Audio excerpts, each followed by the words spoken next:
And we're here. Turn on the Log desk. into. Where is the thingy again? I am here and I can hear you. I'm just gonna stay muted. You're good. There it is. Turning on my camera. Ooh, I'm big today. Hello, if you're watching. Welcome to the Dead Like Me. Alt Friday is finally back. Yes. Oh, I'm so excited. We missed 2 times now. So I'm really excited to be back. Things are changing. People are different. You'll get used to it. It's fine. Honestly, It'll change again. it's good. And it'll probably will, but it'll be fine. It's all good. I'm actually very excited. You'll notice there's a little icon in there that you don't recognize. That's BB. BB's joined us. She's down there.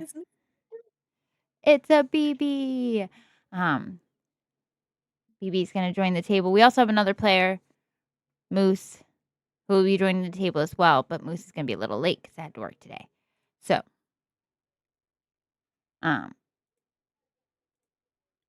there is that. All right, I have everything ready to go. Does anybody want to do a recap on what we did last time? If anybody remembers. I was struggling to recall earlier. I think we left off in the library area where we That's had about to. all I remember. Yeah, same. We did our first Reaper assignment. Yes. So everybody, you guys did your first reap with your Callum, your reaping trainer, who is a drunken menace. Coward Not and coward. a fighter. That's all right. Some people just have to be a normal guy. He's just a guy. It's just such a capital C, you know? All right. And then you guys did your first reaps. The market reaps went pretty normal. You guys saw gravelings for the first time. They are little beings that cause death around, but they're not reapers, and they will generally not attack you, probably unless provoked. Totally safe. Totally safe. And then you went to the library and were doing another reap, but then something happened. You guys were attacked by what Callum referred to as bonies. And you guys haven't encountered those before. And that is around where we left off. You guys had just finished fighting them and killing all of the bonies. And you're in the library. There was some ICC chat with Callum where he explained them a little bit. But we can go more into that too if you guys would like. But that's where we're at now. You guys are in the library after. Okay, question. Go ahead. So, in my ICC, I went back to the tavern, or whatever you want to call it.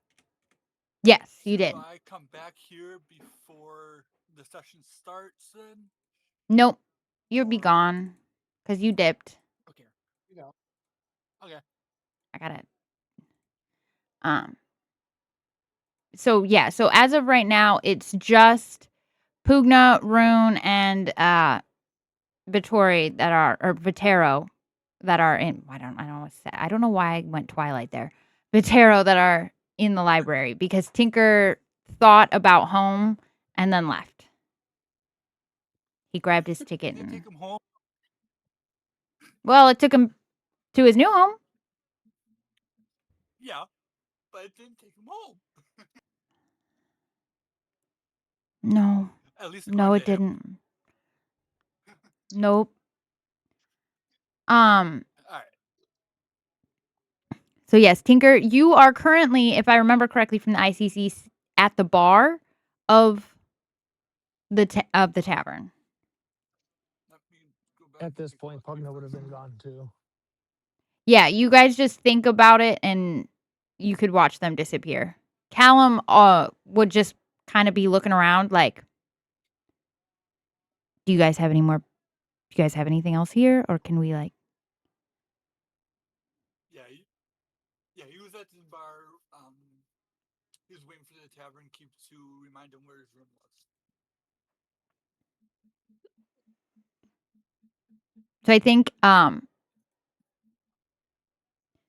Vatero and Rune, do you guys stay in the library? Or do you also think grab your tickets and go?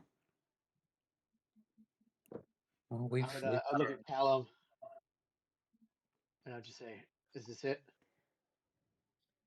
Yeah, done. Great, and then I would think Mhm. about. And you disappear. Just And now a minor Callum's recap just on what Pug, go just a ahead, minor Pugno. recap on what Pugno would have done was that after that last Boney was slashed, he would have gone over to Callum. He was speaking to him essentially with his hand curling his shirt, into it, essentially spitting in his face, but like barking orders instead of spitting, and like asking him essentially like, "What the hell is this? Why the hell aren't you like prepared? And like, what the hell have we got into?" And essentially, he cowered down, from what I know. Yes. So Pugna got fed up with him, I guess is the best way to say it. He just got like he was sick of him, so he kind of like let him go, turned around, thought of home, and disappeared. So he's back in his room now. Gotcha.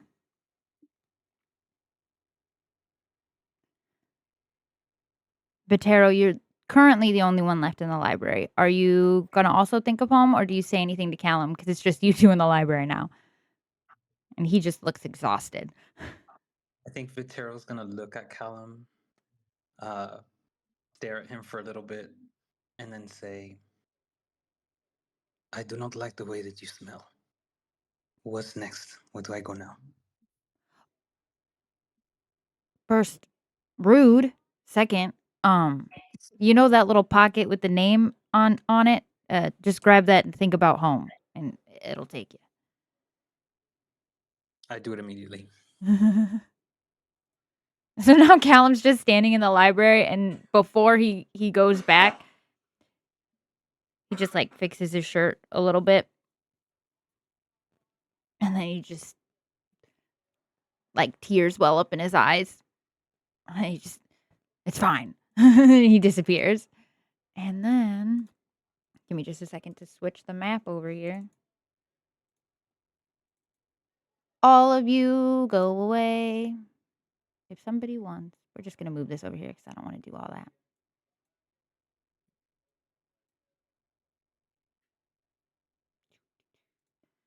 If you want to make yourself bigger, because you are 100% going to pop up on this map teeny tiny when I find you. There's Vatero. Here you guys are. Tinker. And Brown. And lastly, oh, Giant Callum, who insists on being 3 million. Why is he always so big? Go away. Yeah, he might just be theater of the mind for now. That token always gives me such a pain in the ass. I don't know why. But you guys are back in the tavern. Tinker, Galfira is the halfling woman who is your housekeeper, and she's behind the bar. And do you want me to take you to your room, dear?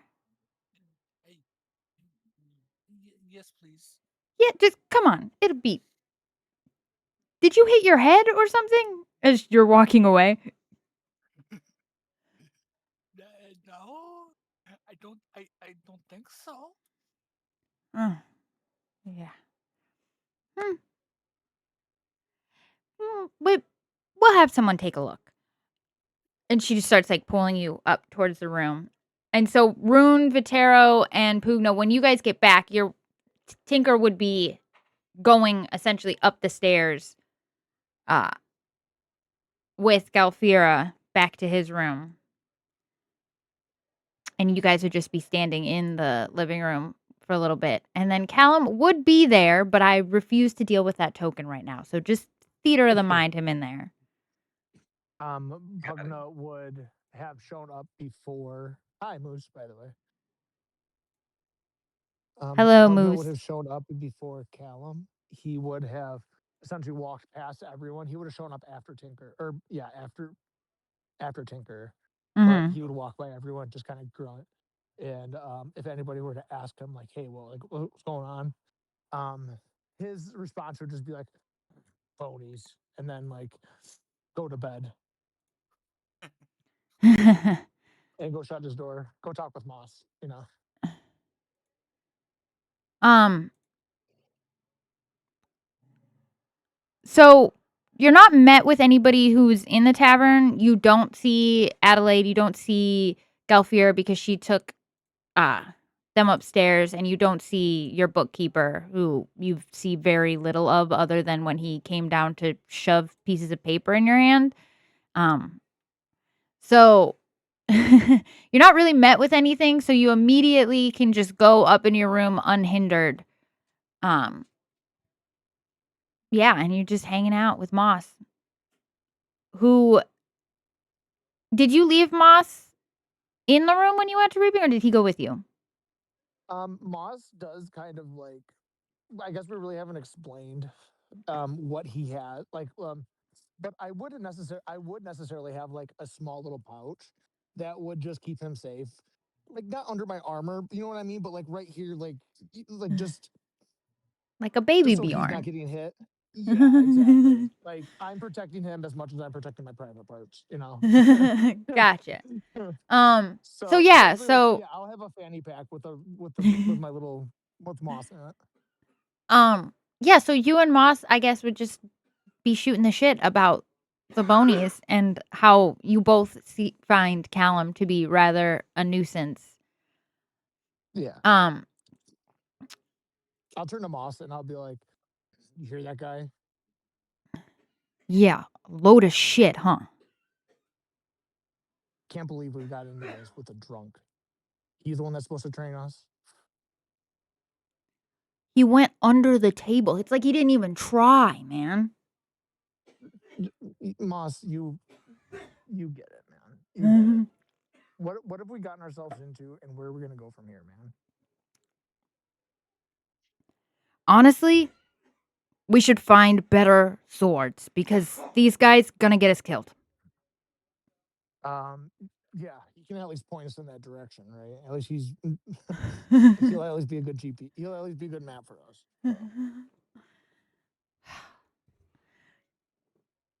So, while you and Moss are talking, now, Rune, do you go back to your forge? Vatero, do you go back to your little cave? Or do you guys hang out in the Yeah. main living room? Rune would go back to his forge. I think I just kind of follow behind what everyone's doing. So if everyone's going up, I make my way back up too. Okay, so everybody is going up to their rooms, which I will put. You guys can move your tokens. I'll put it on here so that you can put yourselves in your rooms if you like. Which one? Who is this? What are you doing here?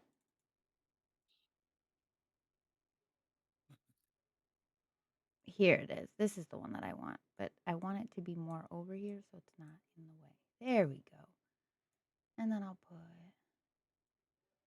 this one more over here so Vatero can go in his room. Vatero, you're kind of off to the side there, just so you know. Your room is the oddball.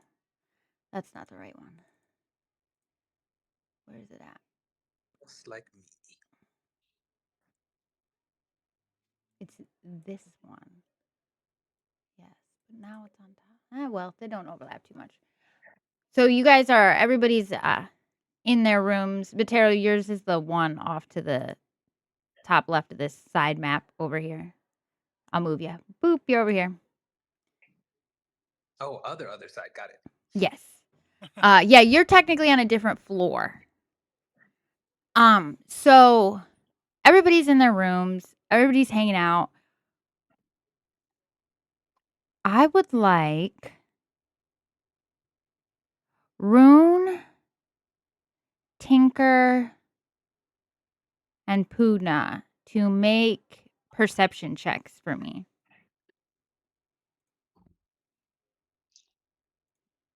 I don't like perception checks.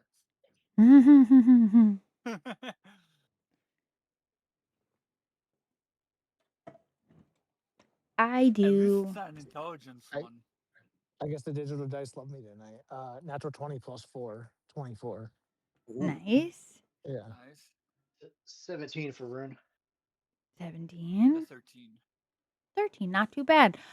So Tinker won't hear this as clearly. He'll hear some mumblings. Well, I guess wouldn't be mumblings if it's loud enough that you can hear. Definitely grumbling going on downstairs. And Rune and Pugna, you guys would hear essentially an argument going on downstairs. Between what you can only assume to be Adelaide and Callum. And you can kind of catch part of it. She's like, Bonies only attack people when they're doing things wrong. So what exactly have you been getting into with my new Reapers that they're doing things wrong? What's going on? Nothing. Nothing. We did nothing. We did the thing. We went to the place, we touched the people, we got the souls, and then they showed up. And you guys would hear them downstairs essentially arguing back and forth about you guys.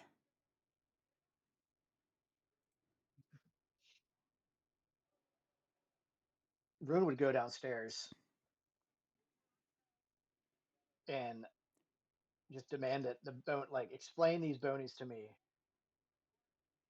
Oh, wonderful. That One they, of you that to actually help. we've done something wrong. Right.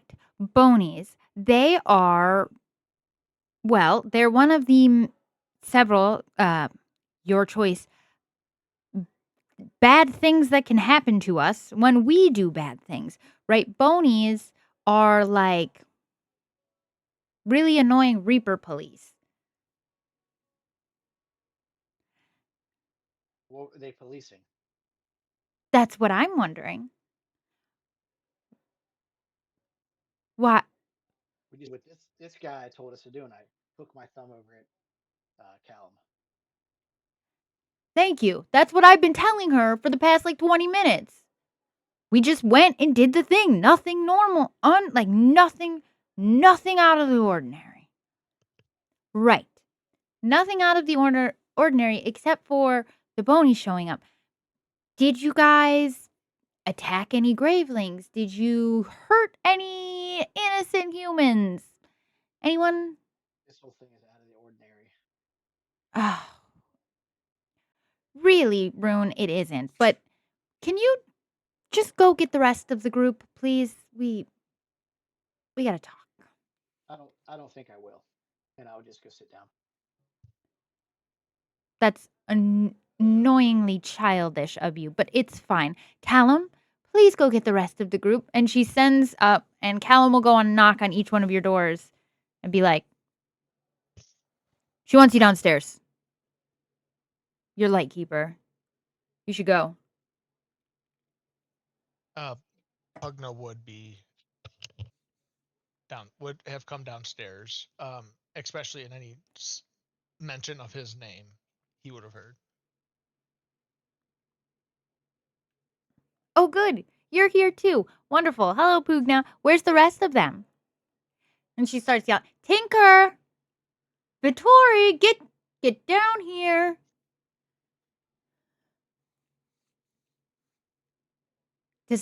Does no one, do they have wax in their ears or I don't. She just starts rubbing her temples.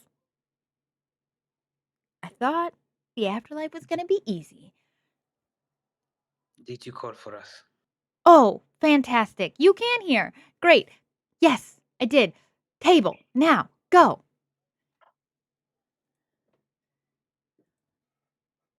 I'm just gonna hop over the staircase directly into a chair. Oh, well, aren't you fancy? Tinker! Wait, is he lost? Did he disappear? What is going on? Anyone? No? Tinker! Do you come down at the repeated screaming of your name at this point?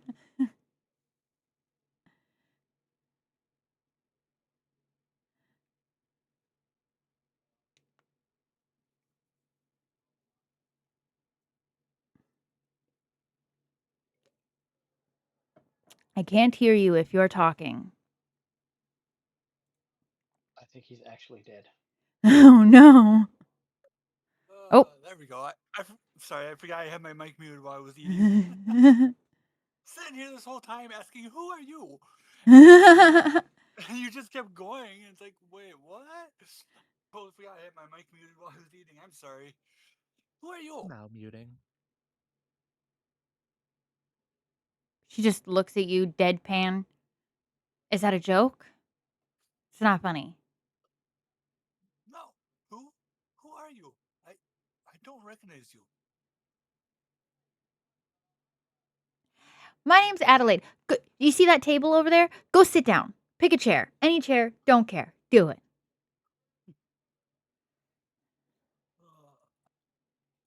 Fantastic. Now that everybody's decided to join the gang here, one, I'm gonna need you all to just get here in a hip hop and a jump when I call, right? It's kind of your job. Anyway, what did you do? What what are you doing? Why are bonies attacking you? What are bonies? Those things that you just fought, Tinker. Anyone else? I do not know. You can ask Callum. And I That keep was my first. Yeah. Yeah, that's And my they go, problem. Somebody touched somebody's shoulder. I touched their shoulder. Here we are. Right, that's what you're supposed to do. That's what happened. You got these leashes on us. Next time you can come with us. No. I don't do that. But I think the problem isn't maybe that you guys broke the rules so much as you're just being royal pains in my asses. It's fine.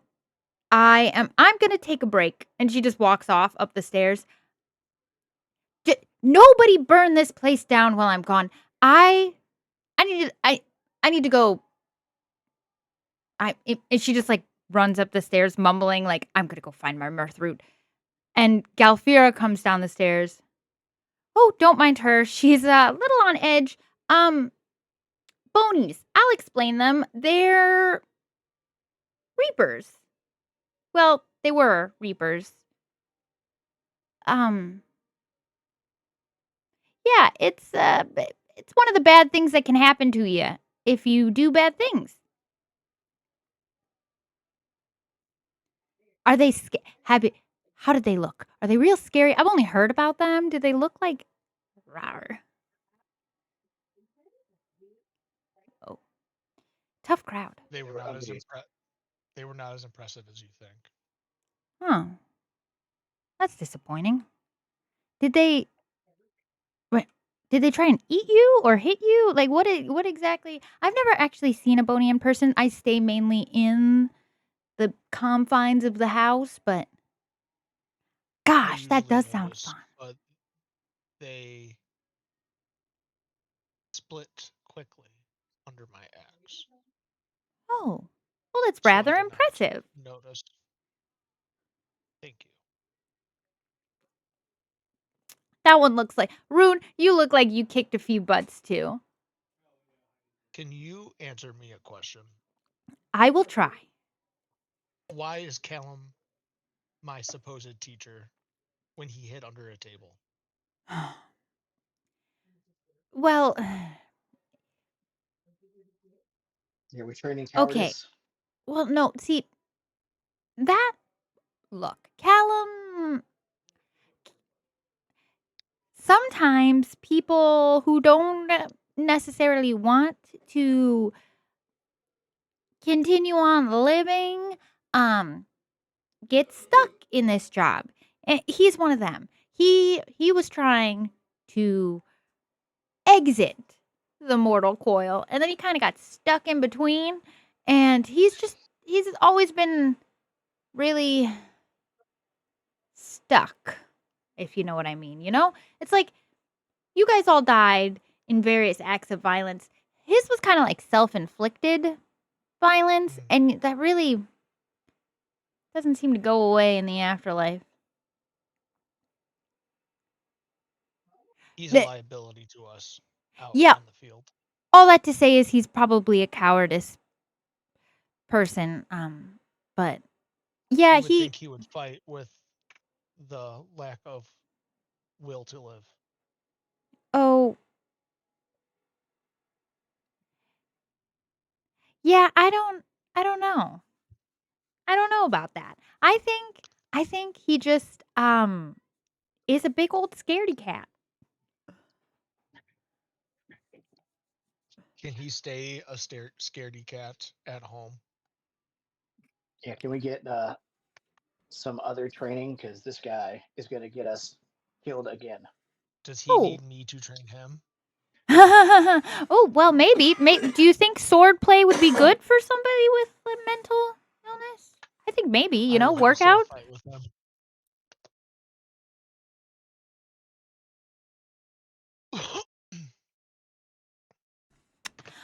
Well, that could be exercise. They say is good for the mental health. I don't know about the whole training thing. Callum is already passed out at the bar from drinking. Yep, yeah, I'm real sorry about him. Kind of drew the short stick there. We don't really control who trains you. What was the name of the place we are? What, here? This is the Crossroads. This is Crossroads Tavern. What is Crossroads Standard Time currently? I don't think there is a clock around here. I've never thought about that. And she just starts looking around. How do we measure time here? Huh. What would you consider it now? Definitely day. Day. Daytime. Yeah, like mid-morning, afternoon. At the hearing that, Pugna would walk over, grab Callum wherever he is by the back of the collar, and I would say, "Where's the training room?" Oh, there's one on the 3rd floor, all the way up the top. Just keep going up the stairs. You'll find it. It's the last room on the right. There actually is. If you look, there's a room up near Vitero's bedroom on the map. I'm like zooming in on it. That has like armor and things in it. You can go in there and that room will change into what you need armory wise, or a training room or something like that. So if you wanted to do sword fighting in there, that would be the room. 3rd floor. Yeah, it's the map all the way to the right. It's got like suits of which, armor and which stuff. Room? Suits of armor. Bottom left. Bottom left. Yep. Okay. Yep, this one. I would grab Callum in his oversized token by the back of the scruff, and I would just carry him and walk up the stairs all the way to the 3rd room and set him in one of the chairs in that room. I would follow after, because I want you to make a strength check to see if you can carry this dead weight passed out guy across. I got a +4, so I'm not too. I can offer my assistance. Okay. 16 + 4 is the dirtiest of 20s, and then if he offered help, Yeah. I don't even need his help. I'm still gonna do it. It's a dirty job. Pug no wouldn't need help. All right. So yeah, you successfully get him up the stairs. No problem. When you get to the top of the stairs and you enter in the training room, it's like a complete setup of what you need. It's got like wooden swords, mats. It's got like padded leather armor so that you could like actually hit each other. But strangely enough, there's just a bucket of water in the middle of the training room, as if like it was prepared for you. Awesome. Yeah, I would essentially, you know how like you carry a puppy by like the scruff? It's essentially what I'm doing with him, but like a German Shepherd size, I suppose. And then I would drop him in a chair. I would look for a training shield and like 2 wooden sticks, and I would take my, as I was walking in, take my great axe and like throw it in the floor because it's wood floor, and then I would make sure it like thudded like fing, as I set my down, and then I'd walk over, grab those, and I would throw him the shield and the sword. I would pour the bucket of water on him, and then I would say, "Fight, let's go. Training begins now."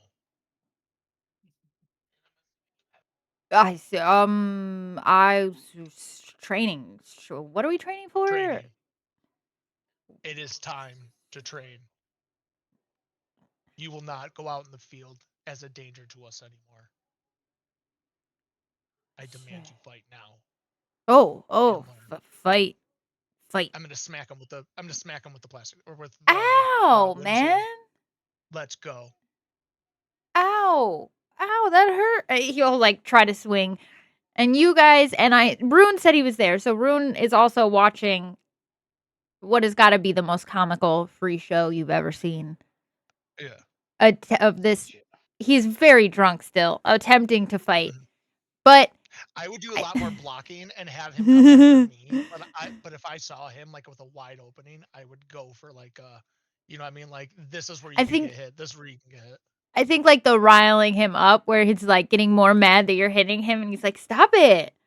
Yeah. No, stop hitting me. Like hitting you back. Yep. So while you guys are doing that, Vatero, you're still down at the table. Galthira will come up and she'll like sit next to you. Well, they found something to do. How are you doing, Vatero? I'm not quite sure I know how to answer that question for you. I have this strange string sticking out of my domino. I've killed a man unintentionally, and I'm not quite sure for what. Oh, well, I can help with that. See, his time was up, right? Your time was up at some point. My time was up at some point. It's not so much you killing a man as time. The gods? Maybe death? I don't know. Somebody way more powerful than us. They're the one that like tinkers down the that was a funny pun. Tinkers down the time there and actually decides. Really, you're like the barkeep. All things that live must come to die.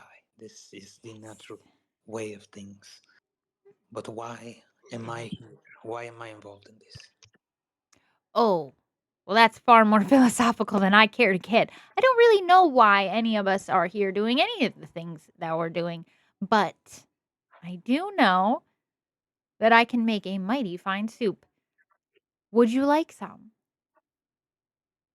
A soup? Yeah, a soup. Warm soup makes everything better, doesn't it? She's just incapable of matching your energy at all. You can tell that she's not like, she's just so glib to the fact that she's been dead for so long and that like this is just her life now that she's not even doing it intentionally, but she's just like, Yeah, stew.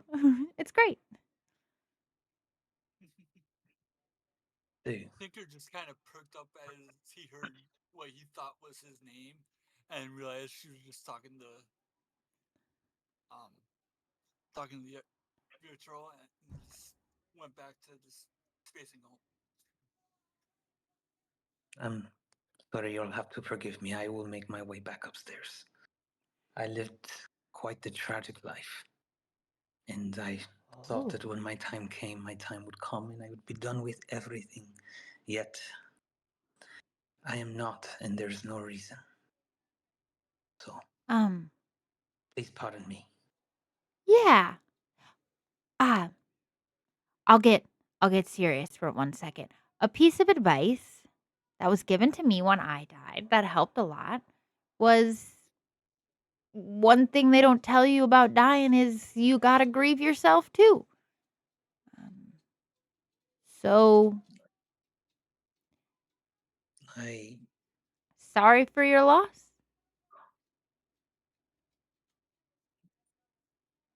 He just walks past her. Hmm. Hey, Tinker, if you think real hard about your favorite food, it'll pop up right in front of you. You want to try? She just gets like immediately distracted by distracting Tinker. And you can tell that a lot of times her like lightheartedness and stuff isn't malice or because she doesn't hear you, but because it's almost like she just doesn't have the ability to like connect with you on that level anymore because she's just been dead for so long. She's just like, yeah, I mean, sorry.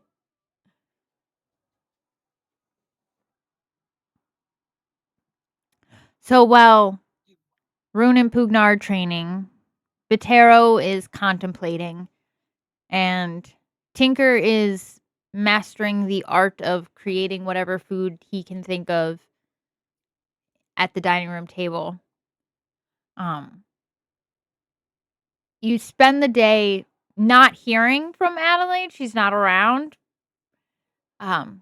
But somewhere, I'd say probably like a couple hours into your training and things like that, the door will open to the training room and she'll just be standing on the other side watching you. Rune and Pugna, go ahead and I want you guys to do a perception check on her.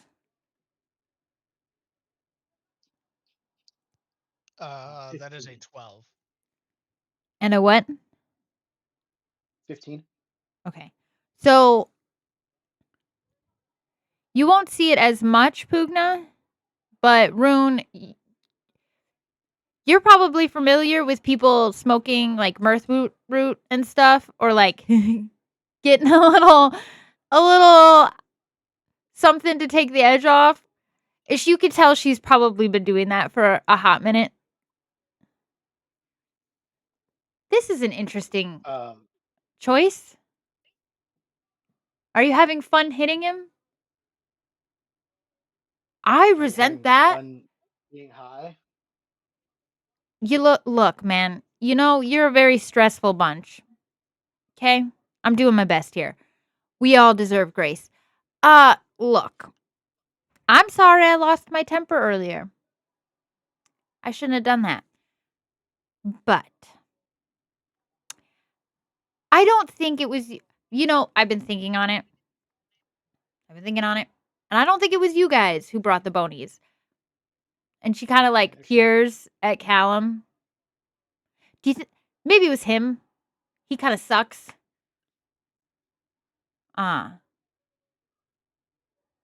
Yeah.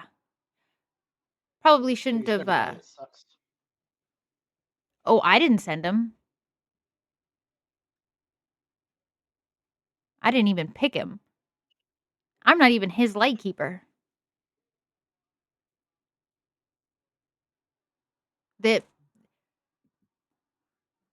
So he belongs to someone else. You guys belong to me. He belongs to someone else. He's someone else's problem. There's a I belong to the Stone Lord. That's fair. I just mean like in the grand scheme, like I'm your guys' light keeper. He has his own light keeper.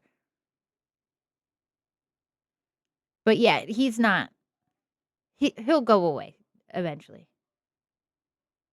In fact, you guys got to come with me anyways because we got to get to work. I know the bonies weren't something you wanted to deal with, but now you know to watch out for them.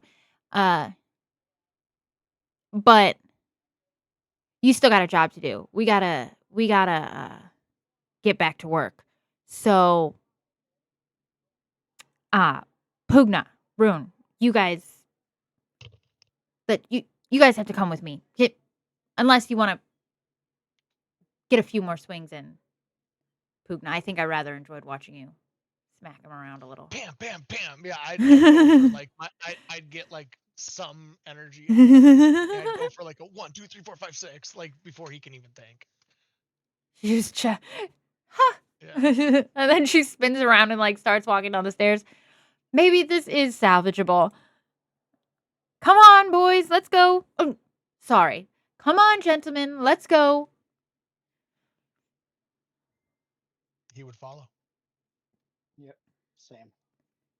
So, she's actually gonna go taking you instead of downstairs to the living room where you would expect. She's actually gonna go upstairs, and you guys are gonna meet at Vitero's door. And she's gonna knock on Vitero's door. Vitero, time for work. She's like knocking like the police. I think Rune and Pugna are like, what the fuck? Why is she so aggressive? I am here. Yes, one knock is fine. Sorry, got a little excited. Okay, so 1, 2, 3. You guys are all we need for this. Hexel only has 3 here, and she'll like pull out 3 pieces of paper. This one, Vitero, that one's yours. Pugna, that one's yours. Here, Rune, and you guys have. Do you think you got the gist of it? Real simple, right? You go, you look at the name, it takes you to the place, you find the person, touch the person, come back. You guys do you really need the drunk man? Anyone, you guys good? No. He is not needed. Okay, Vitero. Yeah, Vitero, Rune. Okay. And Sounds like a beat the shit consensus. out of him, so. Yeah, he's probably. That was fun to watch. Right. So, I would suggest. I think. Hold on. I'm gonna send you guys in the chat what's on your little slip of paper in your background chats. So, Pugna, Vitero, your guys' reap is in the same place, so that shouldn't be too easy. But I don't particularly care to send reapers out alone. So do you mind Rune staying with them and then all 3 of you going to Rune's reap? I don't want. Hold on. Leaving Tinker by himself. No, I just. That was the mirth route. That was the mirth route. Hold on. We need to go get Tinker. And she starts to like go down the stairs. All 4 of you go together, stay together. Don't lose Tinker. Did he get hit on the head? What happened to him? Why can't he remember anything? I think at birth. Oh. I caught that. That was good. Yeah, okay. So, Tinker. Hi, Tinker. We're about to start working now, if you remember who any of us are. If not, just stick by the big one. He'll protect you. Come with us, Tinker, if you'd like to live. He kind of just stares blankly, like he thinks about it for a second. I suppose I'll come with you guys, but yeah, I don't know what I'm doing. You don't need to.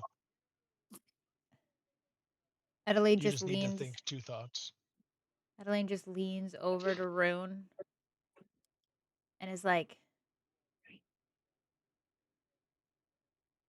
"Is he really? Don't lose him. He's gonna get lost." Do we need to put him on a leash?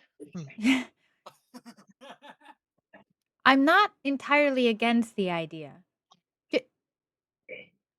Just and she like If you mean puts her tie- hand behind you her mean tie back. him to a tree. She puts her hand behind her back and like tries to secretly pass Rune just a little bit of rope that she's manifested from the crossroads into his hand. Like, I'm not entirely against the idea. Just don't lose him. Fair enough. Also, keep an eye out. Maybe we can figure out what happened to him. Yeah, it's above pay grade. All right. Well, Tinker, just stick with them. You'll be fine. Okay. Gosh, this is just, it just gets, it's like a stew in a crock pot. It just gets thicker and thicker the longer we go. Okay. You guys know how to do this? Do you need me? Anybody? I suggest going to the one with the angry rabble. That one looked more urgent. I think that one belonged to Vitero. Anyways, go to theirs first and then go to his. Cuz yours is more pressing. Have you already sent the names? DM. I have just sent Pugna's is there, and I sent Vitero's, and I am just about to send Runes. Sweet. Oop, I need to delete that real quick because that'll give away something. Please hold for 2 seconds. Holding. Time's up. Temporary DM pause to copy and paste something. Hey, been there. Yep. I get Sometimes it's half my session. right?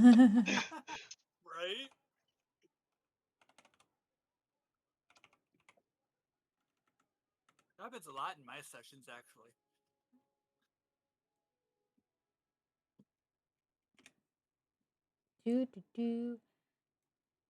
Okay.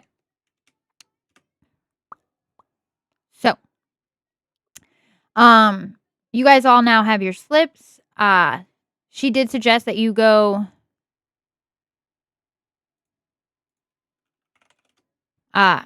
to Forge Father Runes and Vitero's first. I lied. Pugna's and Vitero's first, and then Forge Father Runes, based on the way that your slips are written.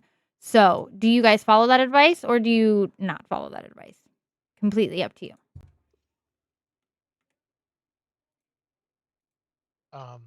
Yeah, I would go finish. This is something that Pugna's pretty used to, following mercenary like orders, so Okay. he would understand cleanup easy. Gotcha. I'm about to delete some maps, so you're going to be floating in some free space. Woohoo! Free falling. Everybody come together now. All right. Now you got your slips. No. Not you. You'll be fine.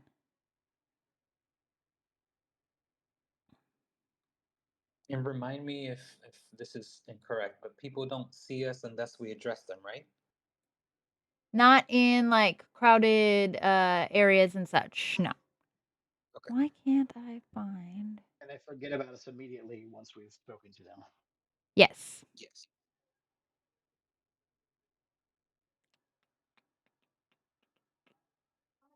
Okay.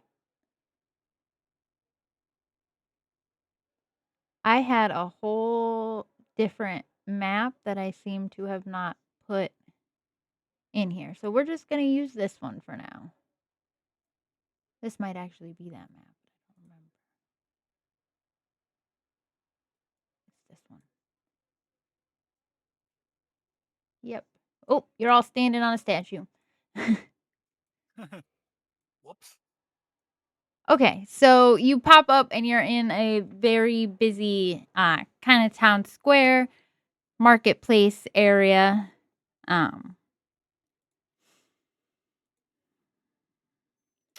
And you will notice up on this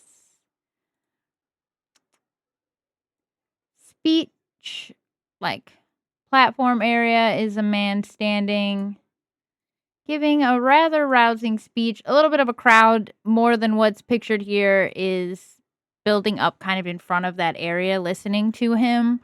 You can't really hear what he's talking about, but you can tell he's giving a very like passionate speech about something. And I think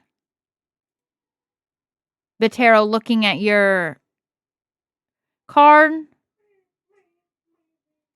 you would get like you and Pugna would, reading your guys' cards, would understand that like, hey, this is the rabble he's talking about.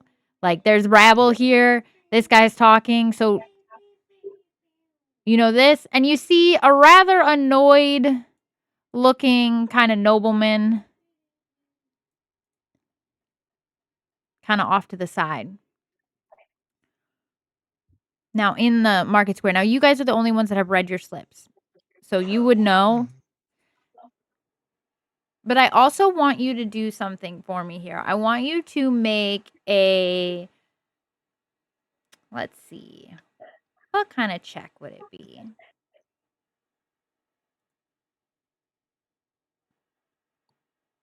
I think I want you to make an, what would be an insight check on yourself?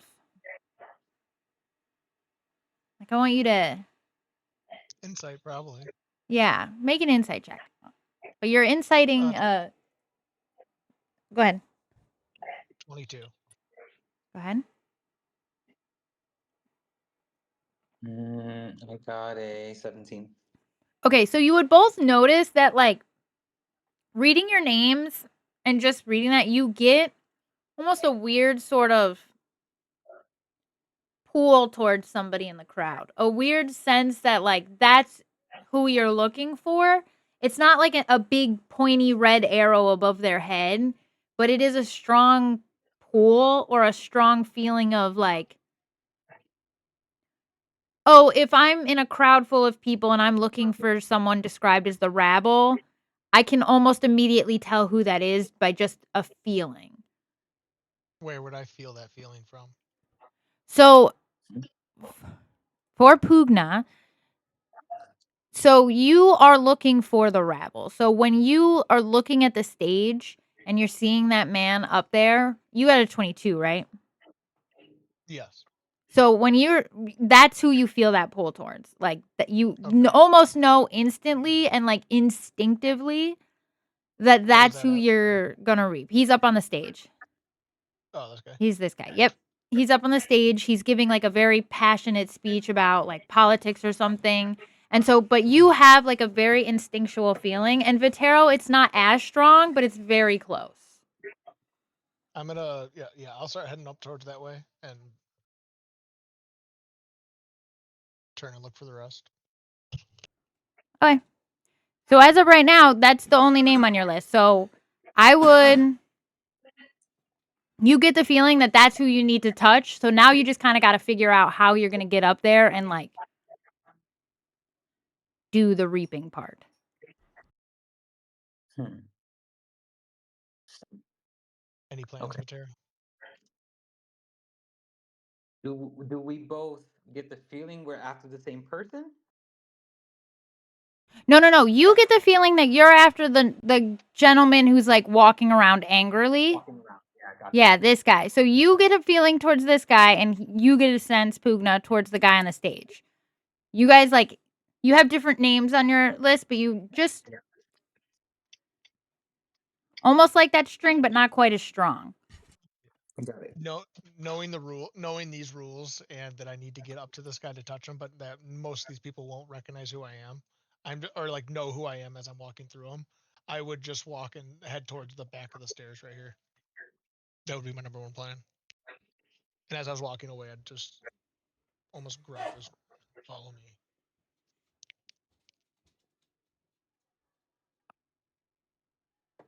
While they're doing that, Tinker's just walking or wandering around, wandering away from the other three.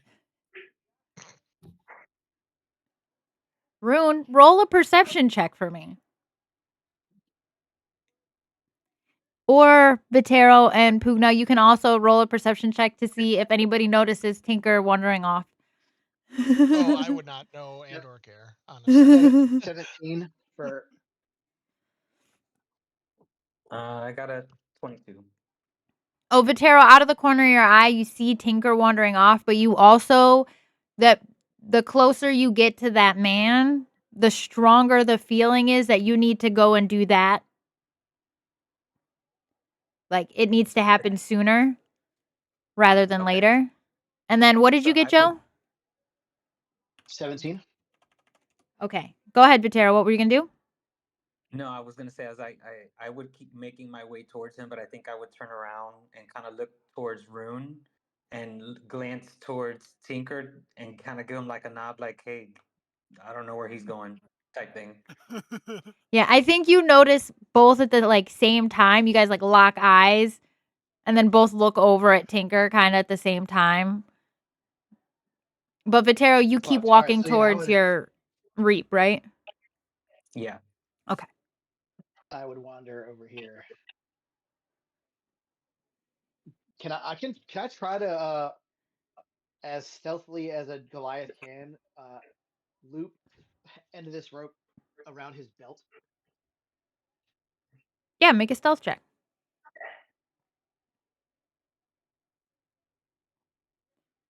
Oh shit, it's a nat 20. Doesn't matter. That's a 5. So you I very don't look at it easily, at all. yeah, very easily just like you do it so fast and like easily that you're even impressed with yourself for a minute. You're like, did I actually catch him? Oh, wait, I did. That was way easier than I thought.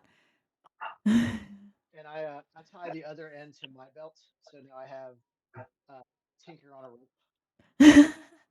I have a tinker on a rope. Yeah. So Tinker, as you're wandering, you notice that like once you reach a certain spot, you're like jerked back a little, but then you just kind of keep walking away and you like jerk back again. Okay, so Pugna and Vitero, you guys are going towards your reaps. Pugna said he walked straight up to the back of the stairs. Do you just like walk up on the stage? Yeah, I'm just gonna walk right up on the stage. Okay. You do notice when you get up there that people do see you up there and they do notice you, but they're not like reacting like they're startled or shocked or like, what is he doing? They're just kind of like, Yeah. huh, person. Mhm. I would just go tap him on the. I would just like go up, tap him on the shoulder, and just even whisper in his ear, just like, "I'm sorry," and then turn around and walk away. So when you touch him, you see that like there's this sort of black smoke that comes off of his shoulder onto your fingertips and then that dissipates Okay. almost like into your hand. Yeah. And you just watch that. It doesn't feel like anything, but you did just see it. Yep. Just. Yep. Yeah. And then I would turn around and walk away from him as easily and Okay. quietly and Yep. airport All right. walkie speed as I could. Don't be suspicious. Don't be suspicious. Don't be suspicious, right? Yeah. Just go up, do my job, and get out of here. That's what the plan is. So. All right. Vitero, how do you go about it? So I think Vitero still struggles with this a little bit.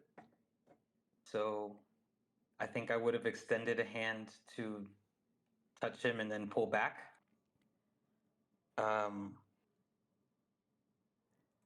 And just I would speak to him. So I would I'd say pardon me, sir. May I ask your name? Don't, you know it's rude to sneak up on people like that. What? Why do you want to know my name? Who's asking? It was not intentional, but you appear to be a man of status, and you seem. I wish to know more before I just wish to know who you are. Make a persuasion check. Persuasion. Hey, not 20. You're right. I am a man of status, Lord Gramble. And if you don't mind, I need to go stop that. May I ask why you wish to stop that? Nobody likes rabble, order, and rules. That's the way it's supposed to be. And he like pulls out of your grip and like goes on. So I think I would like leap forward. Well, just as he starts to move, I would like grasp his shoulder and I would just say, be reminded that in all things there is balance. Where there's chaos, it cannot exist without something being lawful, and vice versa. One cannot live without the other. And then I would let go of him and let him move forward. So after you say that and when you let go of him, that's when you see that black smoke kind of come off him on into your hand. Like I said, nobody ever feels it, but you see it. It doesn't like change the color of your skin or anything, but it goes like into your hand. And yeah, he just walks away. And so as you guys are standing there and walking away, and Vitero, do you stay there and watch what happens? I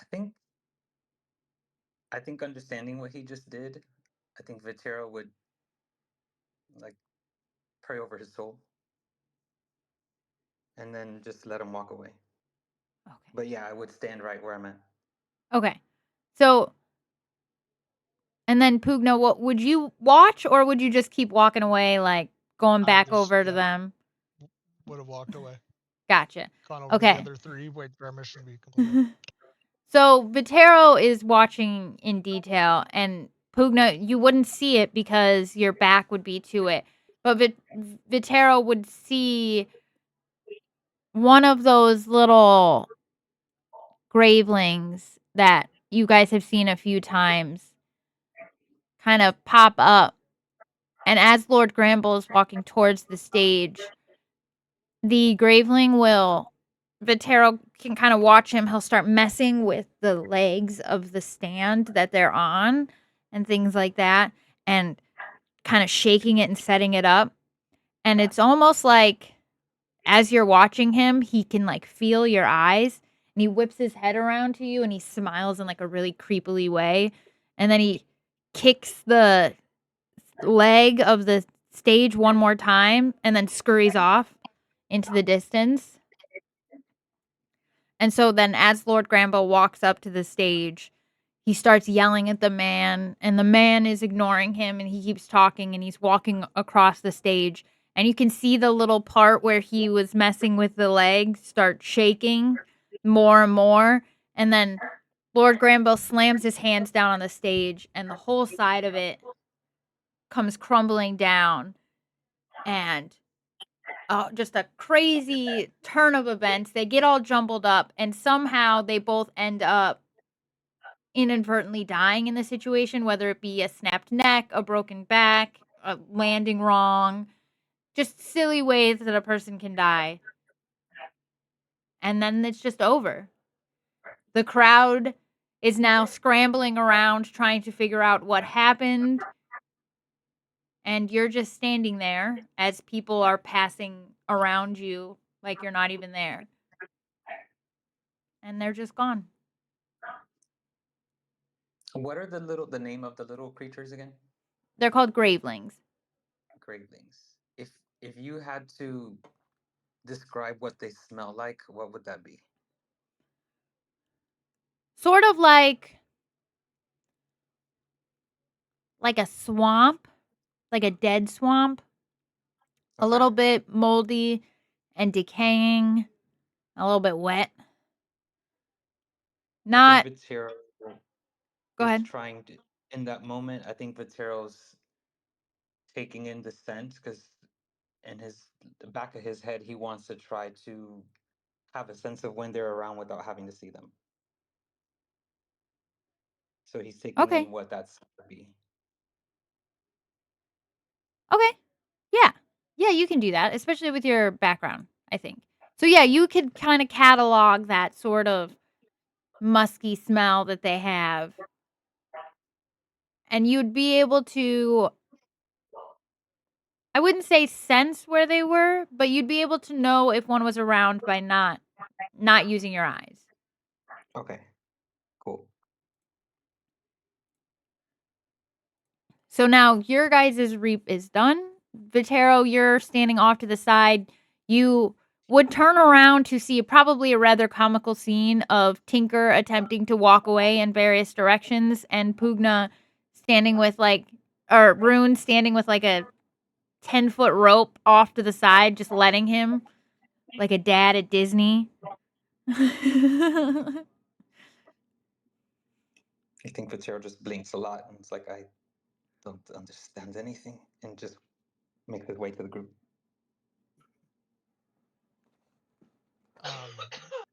Pugna would make his way back this way. See Vatero head that way. Most likely see that, and then just inadvertently scoff as he walks towards them. He's ready to go, so he's one word away from just disappearing, being out of here. I'm going to move you guys over here. So as you get back, do remember, Pugna, you can go back to the crossroads at any time if you want, but you were asked to stay with Rune while he did his reap. So I will let you choose. Does Pugna go back to the crossroads? Go ahead. Seeing Tinker on a leash means that somebody probably needs to help, so I'd walk over and I would just take I would extend my hand out for the rope, and if I were to get it, I would tie it around my waist. I would pass off the leash to Pugna. Yep, I'm gonna keep Tinker on a 10-foot. I think we might need Tinker to has get Baby Bjorn for this guy. Oh man, this is fun. he always gets to the end of the 10 feet and just gets yoinked back. Yep. Make I'll let Tinker, I'll let you try and make a perception check to see if you notice that you are in fact tied to something. Oh no. Perception, you say, huh? That's a dirty 0. Nope, you have no idea. It's a nat 1 with a -1. You're like a toddler at Disney. You're just every 2 seconds you're like, "Ooh. Oh. Oh, over there. Over there." Yeah. I suppose our next conversation will be with him. Will be about him.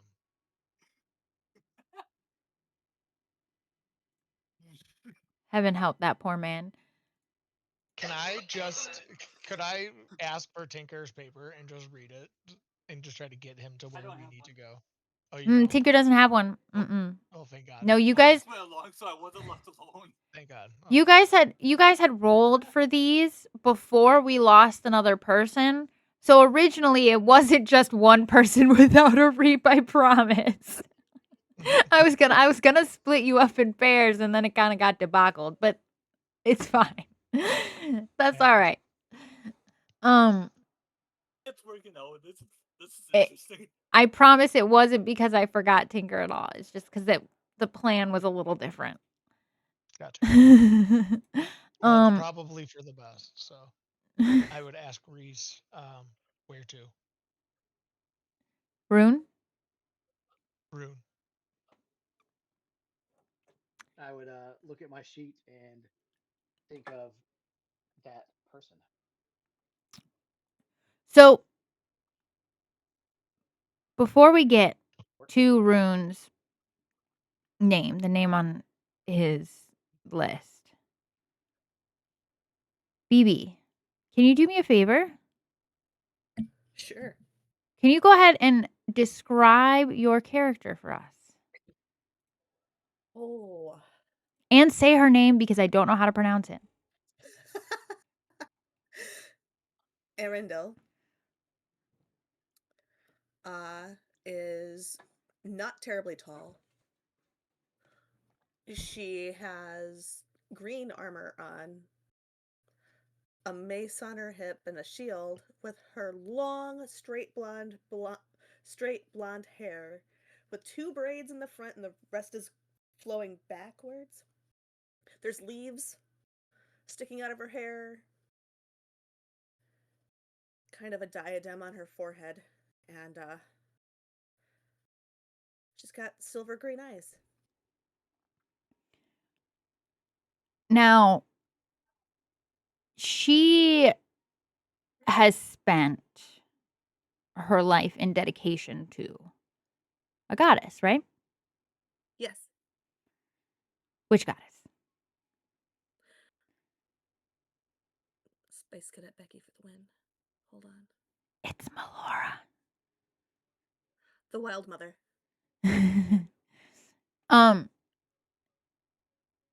And now one of the things with the Wild Mother is she's not a gentle goddess.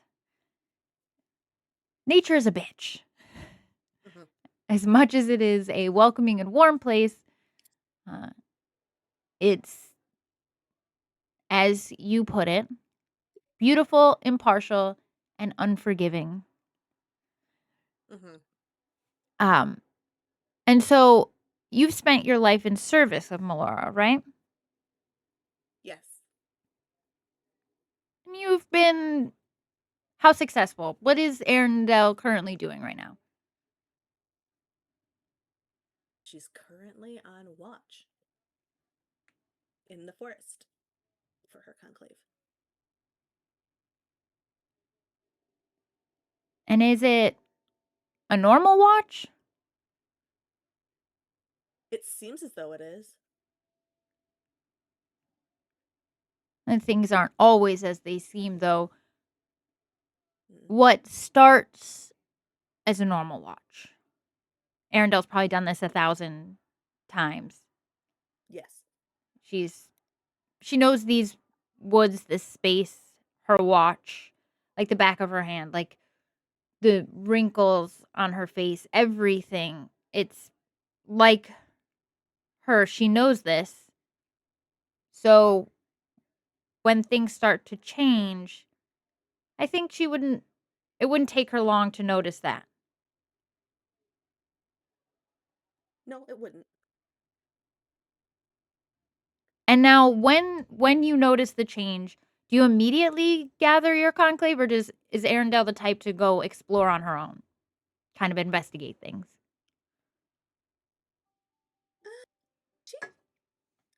She'd probably feelers out, be like on the ready, and then go explore herself for a moment, and then be like, "Oh crap,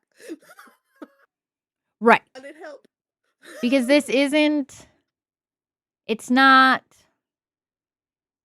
like a dragon. It's not a beast. It's not a war band or a group.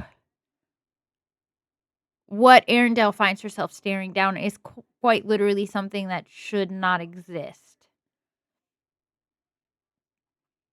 It's something primal. She's not quite sure, But it's but hungry. it is very hungry. And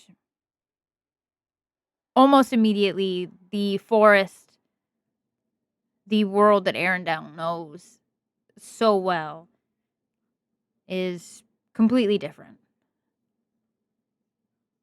The animals vanish, leaves blacken. But one thing doesn't change, and that is Arendelle herself. She has always been a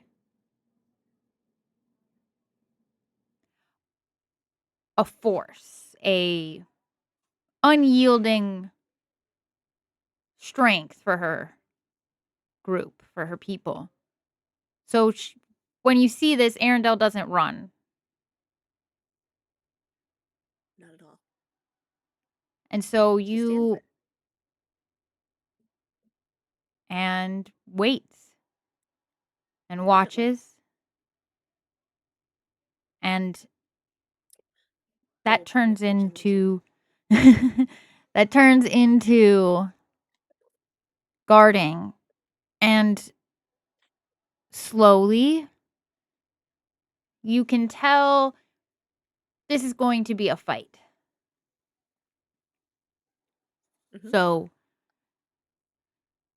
Arendelle isn't the type to preach or make a big show of her faith. No, it's a silent, unyielding resolve that you can just tell doesn't need a flashy show, but will protect the wild, destroy this abomination, and let the natural cycle continue as it should. Mhm. You use your channel divinity. You use that connection to Melora that you know so deep and so well. And for a while, it works. You are holding this force back. You are beating this force and winning. But then subtly and slowly, as some battles do, it starts to shift. And instead of it becoming a battle for Arendelle to win, it is more a battle for Arendelle to protect.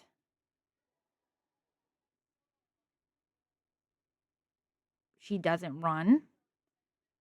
She doesn't falter or waver. She definitely will not retreat. Instead, she continues forward, being the only light left in this darkness, in this evil. Knowing that every moment she spends fighting gives the people behind her a chance to get away, to come back and fight a different day.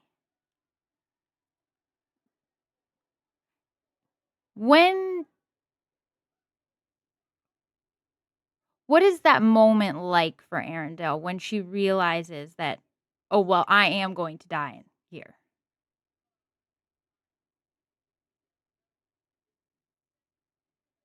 Um,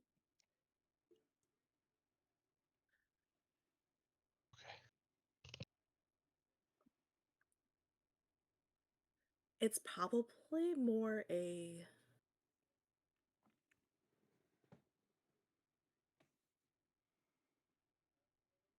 acceptance. She knows it. She's not afraid of it. And she'll die doing what she is always been born to do, which is protect people.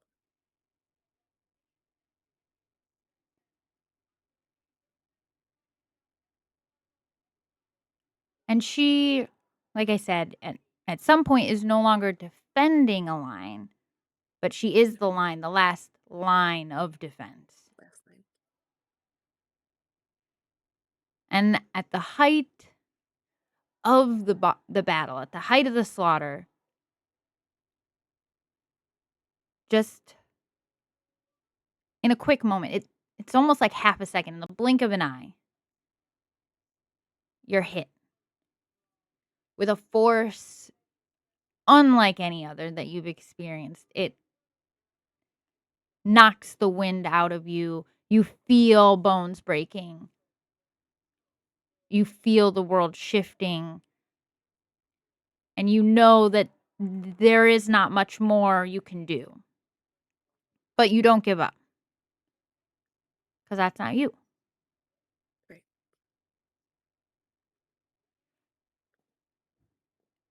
Do you reach for your faith in the end? Do you revert back to that hope in Melora and Yeah. her teachings? So I think with that solace, your spells are expended. You don't have any more magic, but as you die, as you feel the last breath come out of you, you know that this death was not in vain, that Melora gave you that final push, whether it be the last of your breath that gave her the energy or she granted it as your final wish. But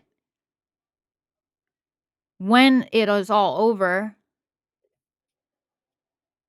you find yourself standing in a forest that is no longer covered in darkness and evil and this aberration that shouldn't exist, but rather silence. And you're just standing there. But you're not alone. You're not broken, and you're not alone. Because standing off in the distance is one Porch Father Rune and one Vitero. And there is another one, Pugna, and he has a person tied to him, a small gnome. That would be Tinker. And you guys all just saw what happened to her. But she's the first person you see after she dies. You've never seen anybody else standing in the clearing. So now all of you guys are just standing in this forest clearing. Weren't we there at every one of our people's deaths, though? Yeah, you guys were there. You guys were there for all the deaths. And, like, I didn't play it, but you would have at some point touched her and then witnessed the rest of her death play out. But when they die, you guys don't see them anymore. But you can see her. You just watched her die, and now you can see her, like, she very much like she looks like one of you, like a Reaper.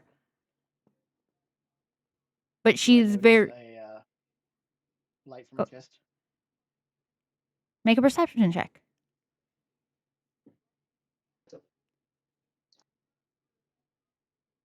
Oh, that's a 9. No, you don't see a light, but you do see her. And she can very clearly see you. Guys are just kind of staring at each other from across this clearing.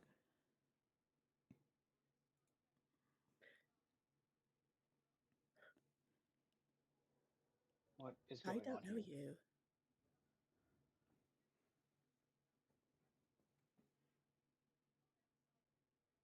Where are we? She's gonna take a step backwards. Who is this?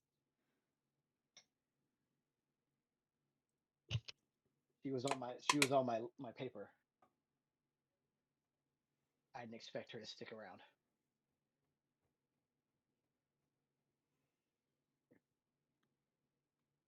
Stick around?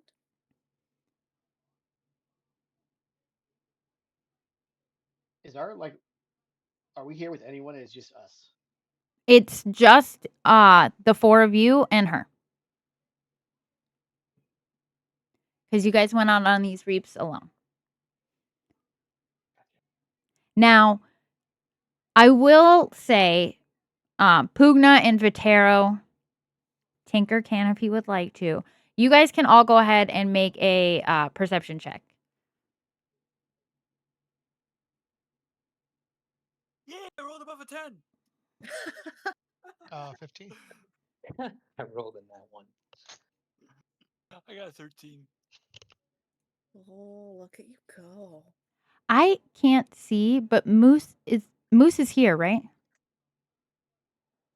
Yes. Okay. Just checking. Okay, now I can see you. And there I was like, I can't see you. All right, but yes. So, Pugna, what did you get? 15. Vitero, what did you get?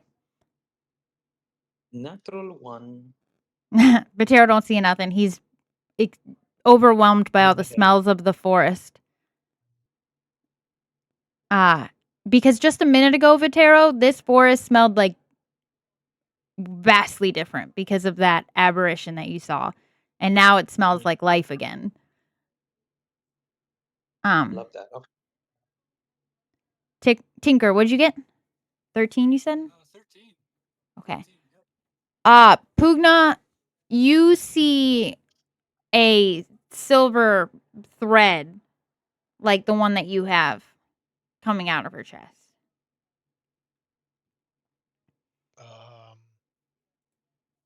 It looks like you might be a reaper now. A what? A reaper, as they say. But I can't. Say what? No. That You've ceased to live. I know. How am I not? Where, like, this does not feel right.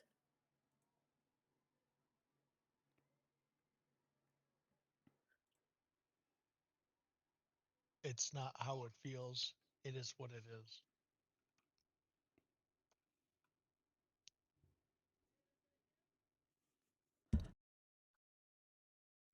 And what is it? It is not death. It is not life. We are the in-between who help others pass.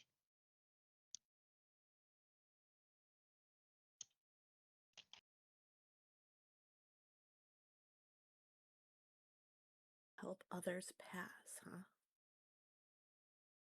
That's what I've been told by some drunk.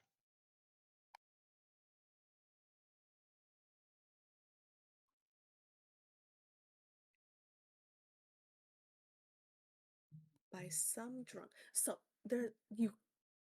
we're not dead, but we're not alive.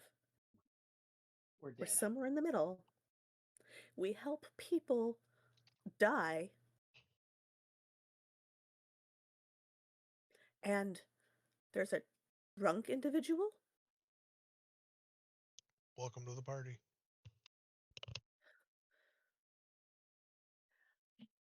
She pinches the bridge of her nose.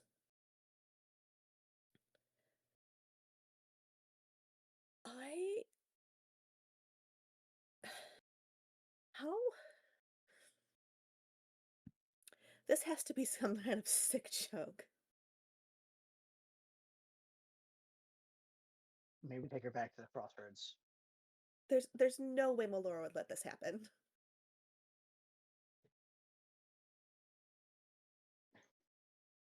It's gotta play that way.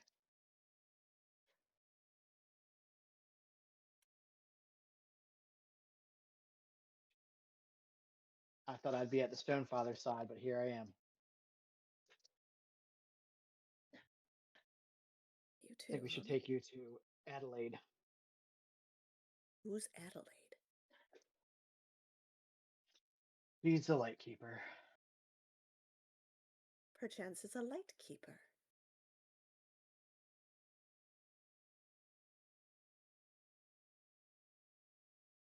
I'll probably let her explain that.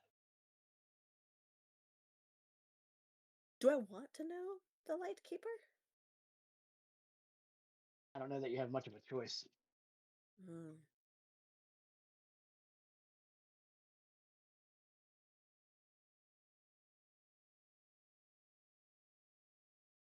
Meaning any choice I make will always end up where I need to be.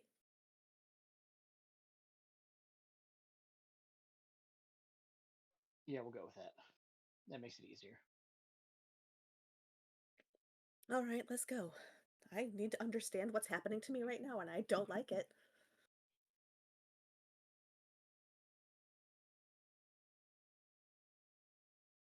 Do we know that we can take her back to the crossroads? Yeah, you know how. Okay. Yeah, we would take her back to the crossroads. As you do, so when you guys go to pull out your sheets and huh.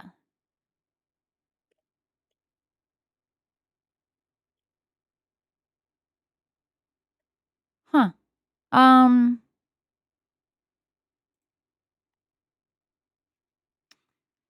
sorry. Lost my train of thought. Anyway, so as you guys are going back, you are going to we're going to cut away for just a second before I get back to exactly what's going to happen when you guys try to go back to the crossroads this time. Uh-oh. So as we fade to black from you guys disappearing out of the clearing with your new friend Arendelle, very confused friend Arendelle. I mean, I think that's fair. It is fair. They had a little bit more of an explanation and somebody there with them, but they didn't want to bring the trainer with them this time. As you guys are getting pulled away and we fade into black to that, we're gonna flash to something happening that none of you know about. This is a scene going on in the world without you. We're going to be at the back of a person in a very non-conspicuous black hood, as magic users up to absolutely the best of intentions usually do, in some sort of ritual. One that even if you were there to actually see with your characters, they would not understand. It is being done in a language that is foreign in all the world. And as the chanting goes on and the ritual goes on, suddenly the room flashes with magic. It's bright and blinding. A phantom wind overtaking the room, wildly whipping around the black robe, causing the hood to fly down and it to open. As the magic is taking hold, the chanting grows and grows, almost to a fervid scream. The pages of the book that they're reading burn away suddenly. The room goes quiet, but it is still empty. The person who's done the ritual, they're not pleased. It went how it was supposed to, and yet they're not right. It's not right. It didn't work out. Where is she? Why? The hooded figure sends out a message.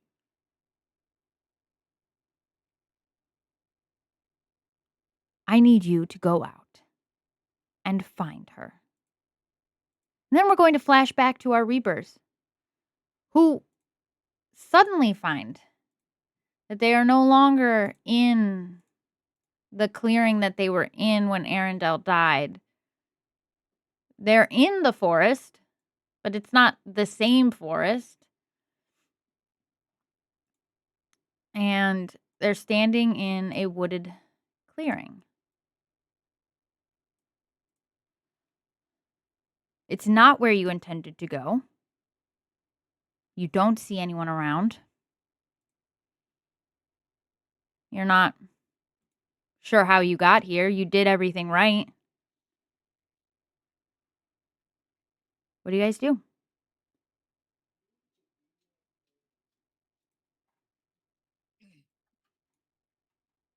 Okay, Is so this the does crossroads? Tinker know? Does Tinker know he's on the leash yet? No.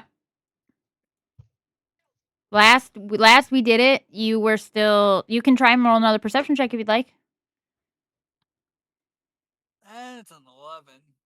That now you would know. So he's kind of figured it out. He's like, get the thing off of me. We don't want to lose you. I would yell up into the air, Adelaide. This is not funny. See if there's any response. As you yell out Adelaide, Moose, go ahead and describe your character for us, please. And also, same rule. Pronounce her name. Alrighty. Hello, everybody. My character's name is Thracia Melanie.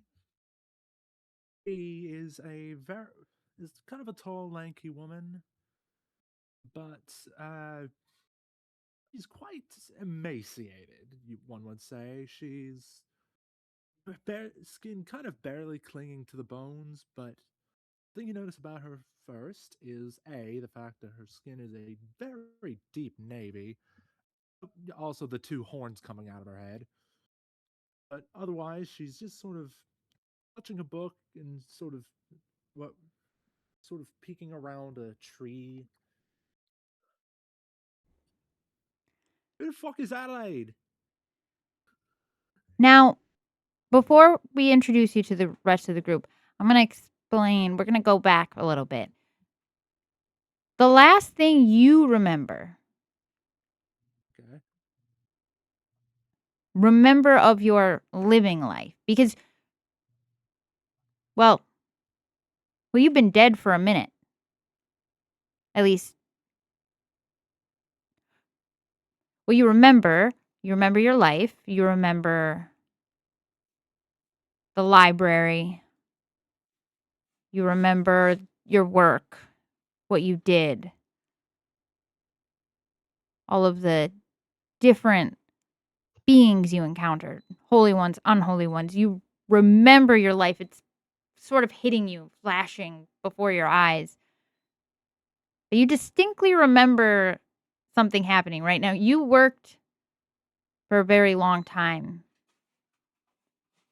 and you were loyal until who decided you weren't?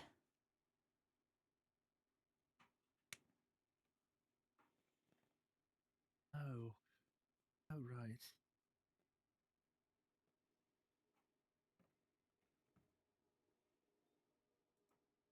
I remember walking back into where I called home, but didn't quite see who did it. I remember a voice. It was soft, was it? Was it that librarian? It couldn't be. She's always been nice to me, right? Couldn't have been her.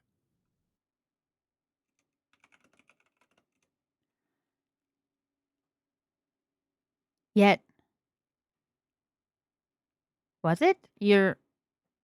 All the memories, they're coming back so quickly. You know that you were loyal, you know that you did the work, and then you remember slowly, but a little painfully, you remember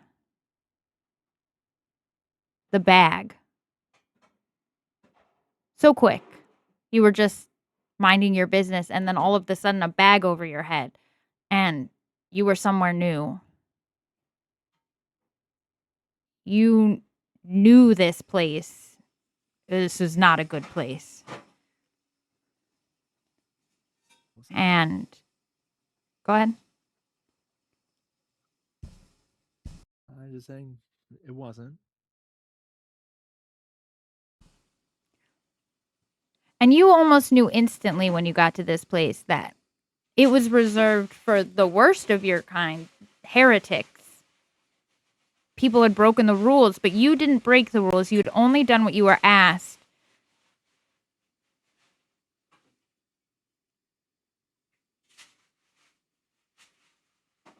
You'd only done what you were asked. You'd only done the missions you were supposed to. You'd only done the things you were supposed to. And yet,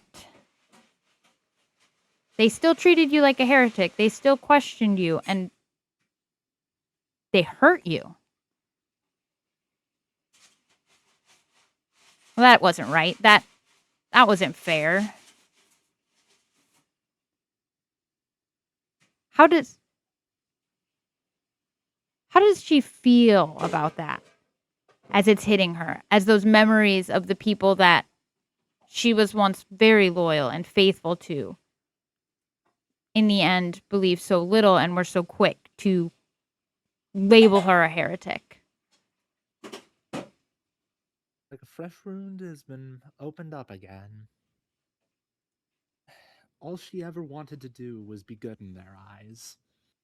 She wanted to stand out from the crowd, stand out from the other students.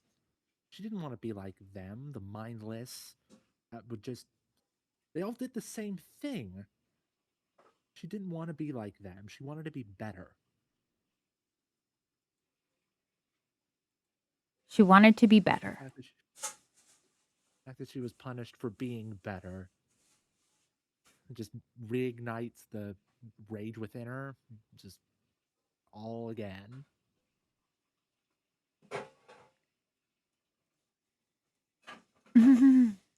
That BB is because I put the wrong person up on the screen.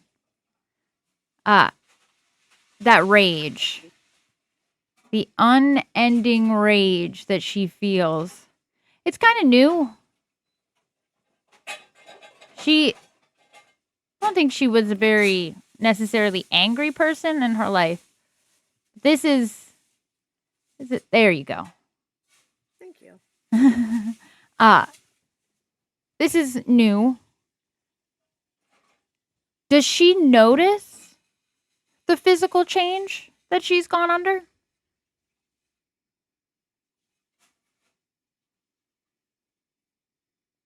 Yes and no. She doesn't notice the horns.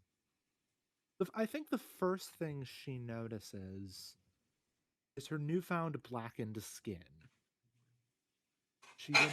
As the memories come back, she looks at her skin, and I think at that moment that she sees her skin, she remembers the final moments. She remembers how it ended.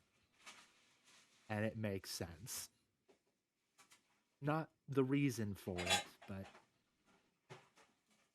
it makes sense that a person that was burnt at the stake would now have seared skin permanently.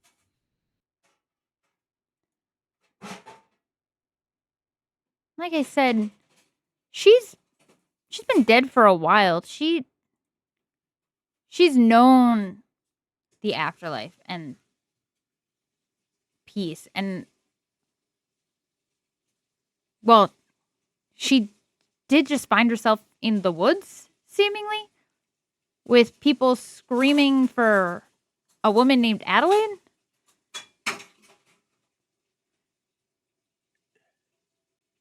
Okay, now I think at this point that she would just yell out, "Who the fuck is Adelaide?"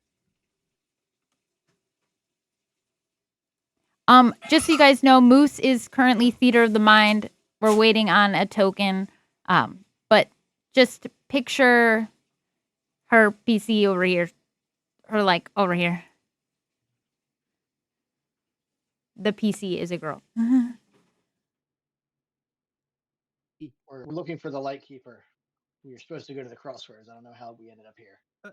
I like what?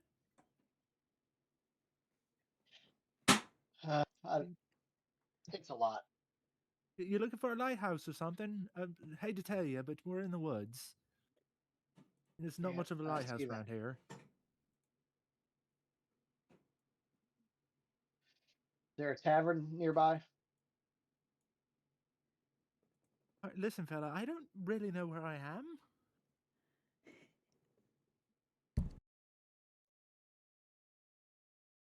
And also, who are you? Who are any of you?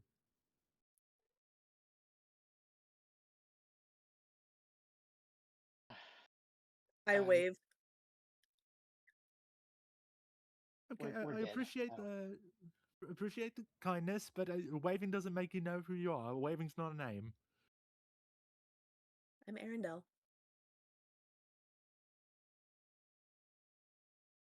Nice to meet you, I think. You know as much as I do, friend. All right. My name's Thracia. Thracia Melanie. I'm Father the Forge Rune. I'm Pugna. And the kid, Tinker. Yes. He doesn't look like a Someone child to call. me. Is it actually a child? No, but he's on a He's rope, got the isn't mind he? of a child. Oh. Oh dear. Or maybe a potato. I'm not sure yet. Potato might be more useful, but Why would you wrap a potato around a? Okay, what? What in the Have you ever nine heard of hells? pink rocks before?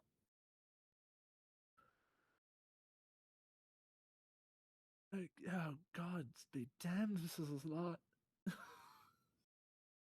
welcome to the party. You're not dead. You're not alive. You are what it is. All right, that's lovely. Just I'm as kind of useful to surprised I'm them not as you dead, are to me. honestly.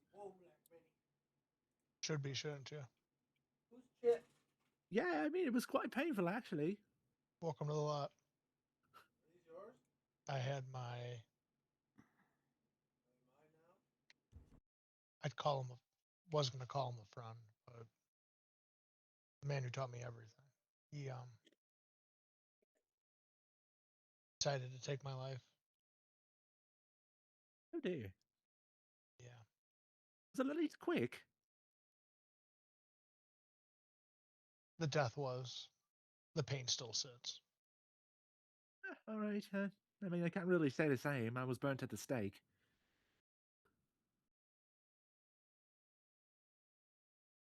Or why? I was killed defending the forge. I mean, this is somewhat fire related. To answer your question, was Arendelle, was it? It was. Your guess is as good as mine. I don't know, they call me a heretic. I mean, I just wanted to study demons. Is that so wrong? She looks you Was up this and a down. self-study situation? Demons. Yeah, I'm a bit of a scholar. Or, well, was. You do know that demons aren't lent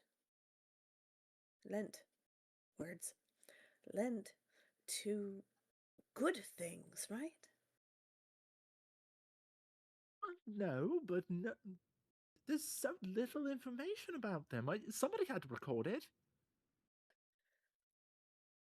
Not my fault. I was enrolled in a fucking religious place, religious school, seminary. That's the name. Yeah, that one. I struggle with words too. Words are hard. Words are indeed hard.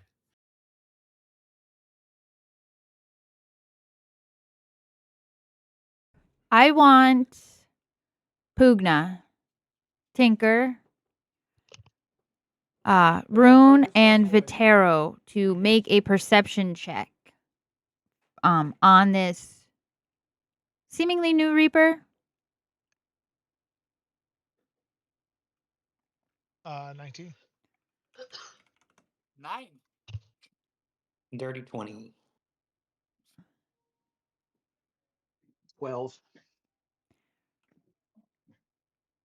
Everyone but Tinker is gonna notice, and I'm sorry, Tinker, is gonna notice that this new Arendelle she has that same silver thread coming out of her chest. You'll notice that the newcomer has a thread, but it's not silver. It is gold.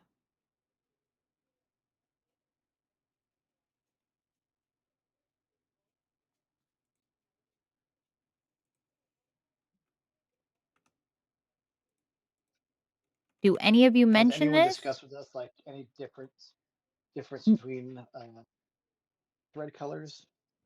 Nope. Nope. As far as you know, you've only seen the silver one that connects you and Adeline, and then you've noticed that Galfira and Hexel, the other two in the crossroads with you, have that same silver cord that goes to Adelaide. Callum has a silver like thread, but it doesn't connect to Adelaide the same way. It kind of goes off. But they've all been silver as far as you can tell so far.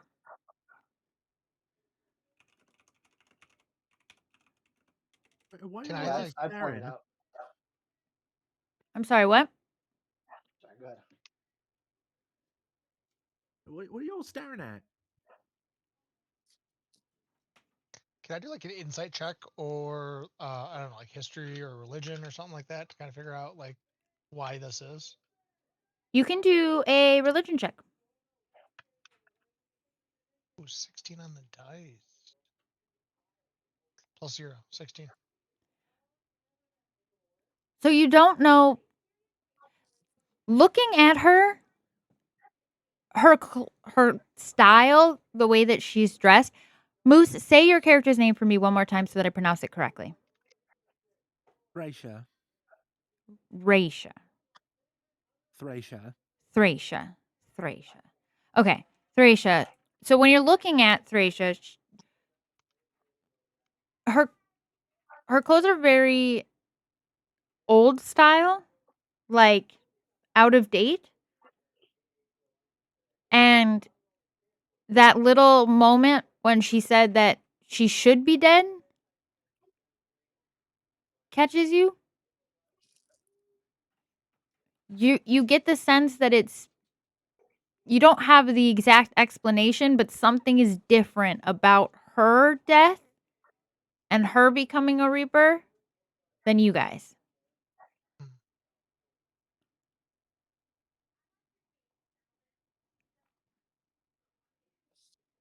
I'll pocket that information to discuss that with her later. Now, she's standing off because we're doing like theater of the mind. She's kind of standing off over here to the side. Wonder if I can make like a Is little. there just a generic Yay. wizard token we can use? Actually, I do have a bunch of tokens that I can pull. So you're gonna be the other table's housekeeper temporarily. That's her. Cool. Thracia. Okay, so she's off over across. Have you made your way to them at all? Have you moved at all? Absolutely not. Okay, I've so been you're hiding still around a tree this whole time. Just okay. So you're still standing hiding behind a tree. You have noticed the gold thread. I want you to go ahead, everybody, for me. Make a perception check. Oh no. I I'm don't not see great shit. at those. Oh, this is going to be the first of greatness. That's a 5. 10. That's better than me. 23. That's still better than me. Tinker, what'd you say? Okay. If anyone rolled a 2 or better, they beat me. I rolled a dirty 1. A 2 minus 1. Vitero, that was a 22, you said? 20. Dirty 20. Dirty 20. Rune got a 22. Rune got a 22. BB got a 10. Arendelle got a 10. Pugna, what'd you get? You're muted. The dirty so 20s. Okay. So Pugna, Rune, Vitero, you see approaching you, just walking ever so casually down the road, is a woman you've never seen before. She's just walking down the road. I'll instinctively grab my, put my hand ready, not to strike, but to unsheath.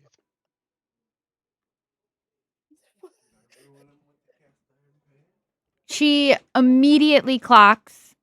You would notice that she clocks you pulling out the sword.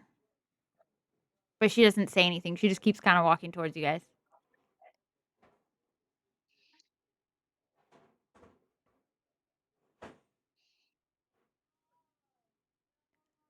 She's going to keep walking towards you, and she's going to start turning this direction and walking towards Thracia. Still not saying anything to any of you. I would instinctively start moving towards Thracia. Make a con save. To right now. Right now, you're tied to Pugna. Okay. Rune, make a con save. Do I notice her at this point? Yes, you notice That's her. 5. Once she got up and started walking directly towards you, you kind of all notice her. Do I recognize her at all? Nope. But she is looking very determinedly like she's about to coming right for you. Hi there. Can I help you? Yes. I'm going to need you to come with me, please. Why By is the that? way, Rune, you can't move anymore. Great. You're stuck where you were. I'll start stepping up. I don't know if Tinker would fight me or not, but I would essentially just be like, and under what authority do you have?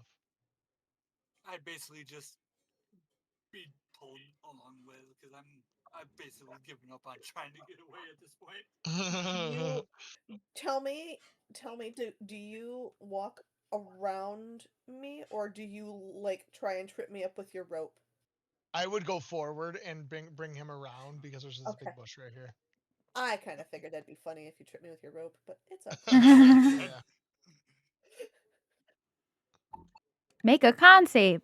Oh, I knew I was gonna roll bad at one point. Is it a charm? No. Okay, then that was a 6. You and Tinker. Well, Tinker doesn't feel it so much as he feels the rope suddenly go taut. But you go flying back into the trees. Like a just invisible wall of force. Yep, an invisible wall of force just hits you and sends you flying back. You're also going to take a little bit of damage. I'm going to try not to hurt you guys too bad. Oh, go for it. That tickles. Moose, you asked a question. Thracia asked a question. Yes, I said, and why? What do you want me for? And you do it a little less threateningly. If It's you just her face. if you come with me, I won't have to threaten you at all. Pugna, you What do took you even want me for? 20 points of damage, by the way. Oh man. Okay. What about me? I told you I was going to try not to hurt you too bad. Just a whittle scratch. If you come with me, I won't have to make any threats. Okay, cool. You still haven't answered the question of what you need me for. You're a stranger, and you seem to be bouncing back these people who's. She's getting closer to you. Excuse me? Can I take out a dagger and throw it at her? Yeah, you can try. Misty step. Excuse me? Your Misty Step, I need you to roll a con save for your Misty Step, please. Oh, fuck. I'm Would not Tinker great also at take those. would Tinker Yeah. also take the same damage for being tied to me? Yes, Tinker, you also took Okay. 20 points. Okay, 4. there's that one. didn't tickle so much. That kind of hurt. Yeah. Vitero, you rolled an attack roll. What did you get? Hold on.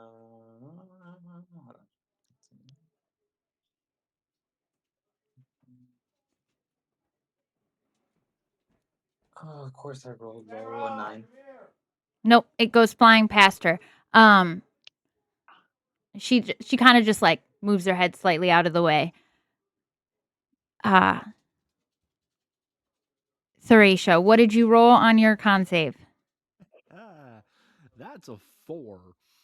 Your Misty Step doesn't go through. Excuse me. She ignores you. She's getting closer to Theracia. She's about 10 feet away from you. Okay, what the hell are you doing? Okay, I will physically move back. Are you Adelaide? When you say that name, she stops for just a second and she looks at you. And then she turns back. Take that as a no. Nope, probably not. She's going to keep going towards Theracia. Am I paralyzed right now? I don't like this at all. You can make a con save for me. See if you can break out of it. Slowly getting in front of 16. Theracia as she walks back towards the road. You can move again, Rune. Sweet. I'm gonna cast Guiding Bolt on this lady. Okay. Make an attack roll. That's gonna be a 17 to hit. Does not hit. Oh no. Oh Lady's no. got wall of force. This is bad. Not going great. She's going to keep coming How towards far- you. How far am I? That would be off. I'd say you're only about 50 feet from her. I don't have an 50 feet. actual I'm gonna grid yet. Yeah, you're okay. I'm gonna stand up, kind of hit the edge of the shadows, or the edge of the tree line over here, and I'm gonna cast Mind Sliver. Apparently, I have. So she needs to make an intellect 12, Okay. Let me pull out D20. intelligence 12. That's weird. Yeah, she rolled a 15 on the die, Ooh, okay. not including her modifier. Yeah, it's a saber suck. So she's about -4, does she?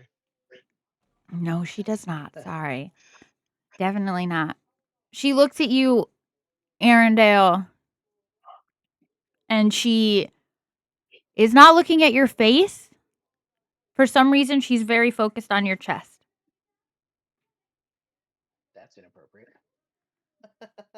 We're all ladies here. At least the ones interacting are. Under any consent. Am I able to help Rune in any way? Like help him break out of whatever's holding him? No, he can move. I'm able to move again. Oh, okay. He's good. What? What is so interesting about my chest? You look down? You look at your chest? Yeah, I'll look at my chest. Make a perception check. I mean, like I'm used to seeing my holy symbol there, so I mean, what is new? Okay, hold on, perception. You have an extra nipple. Roll for nipples. 23. When you look A down, lot of nipples. you see a silver thread that you've never seen before, coming sort of out of like the center part of your sternum, out of your chest, So into right kind where of my just. holy symbol sits. Mm-hmm. It passes through it almost. That's the thing. Yeah, 'cause But he's then got you that feel too. then you feel something else because as she walks up to you, Oh God. she's gonna reach out her hand, I'm and none of you totally guys not. have seen this, but she's gonna grab that string No touchy. that's connected to your chest. No touchy. She's gonna swat at her hand. Make a con save for me. And well, first make an attack roll to see if you can swat her hand away. Okay. I'm assuming that unarmed is what we want here, hey? Yeah. And you said none of us see this, right? Nope, you can watch her. She's attempting to grab that string. And as her hand. I smack her with an 18. Okay. So when you go to smack her, you just get her. Just smack her hand away. And she looks at her hand where you hit her. And then she'll look back at you. And she'll raise her hand at your chest. And she'll push out like that. And you will go flying back. You're going to go past Thracia. You're going to go flying back. Just into unopened space. Luckily, she didn't send you into the trees. And the dice were a lot nicer to you. Are they? Yeah, you take 12 points of damage. Well, that's nice. I don't have a whole lot of health. And then she looks. Feel good. It's not meant to. If you guys keep getting in my way, I'm going to start hurting you. More than I already have. I'm just here to collect this one. She clearly doesn't belong. And she's just going to start walking towards Thracia again. What do She you mean clearly don't doesn't want to go belong? with you.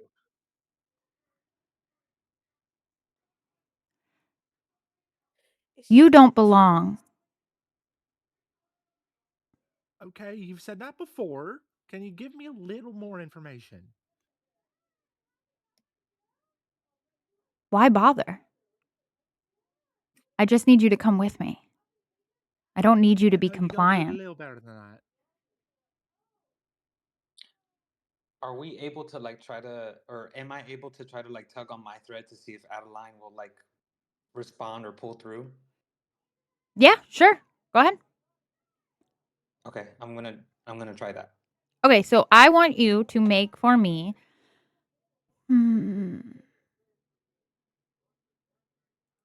Make an intelligence Just flat intelligence. save. No, make a save.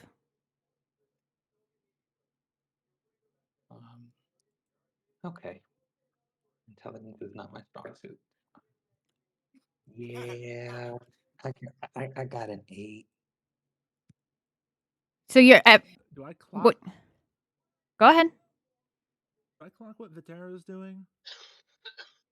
Yes, but when he tries to grab it, it's almost like like a slippery noodle. It kind of just he can like almost get it, but he can't quite get a grasp on the thread. Hey, mate. Oh shit! Do I have one of those? And she looks down. Right, yours is you didn't look. So make a perception check to see if you can see it. That's just say her last perception check was like a 5, so she doesn't know it exists yet. Hey, 18 on the die plus 0 for an 18. Yes, you have a thread, but yours is a different color than the other ones that you can see. Yours is gold, but the other ones you can see around are silver. All right, I'll try tugging mine. You It does. disappear. Oh shit.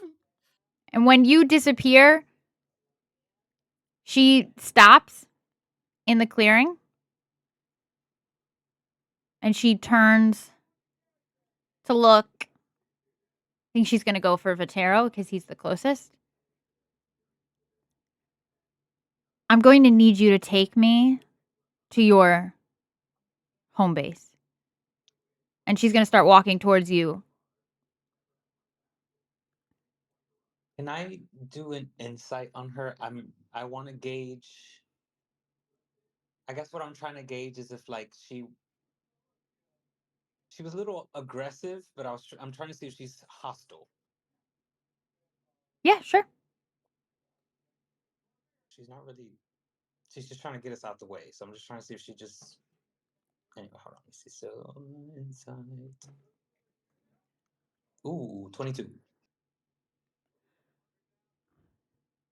You are a means to an end, a roadblock. She doesn't have any interest in you, really, other than that person. Theracia is who she wants. She's very clearly only interested in getting to her. And now that she pulled that string and disappeared, she immediately turned to you and is going towards you.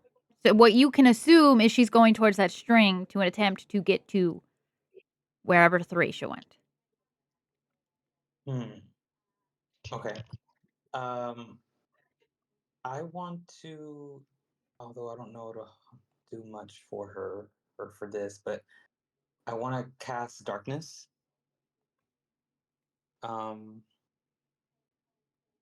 Immediately on like where I'm standing. Okay. Let me see. So for a duration, magical darkness spreads from a point and fills a 15-foot radius. Dark vision can't see through it, and non-magical light can't illuminate it.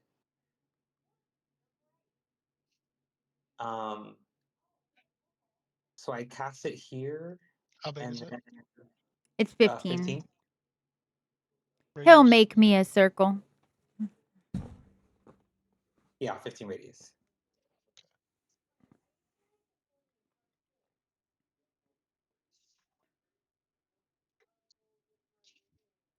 So I put it like where I'm standing.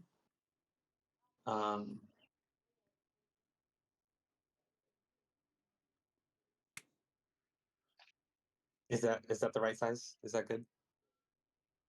I think it's, yeah, I was going to say it's a little bigger than that. It's more like that. Okay.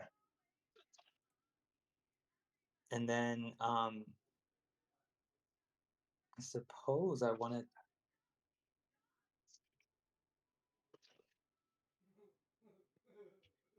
I don't know how smart this is, but from here I think I guess I want to try. I think I can see through it because I cast it, I believe. Yes.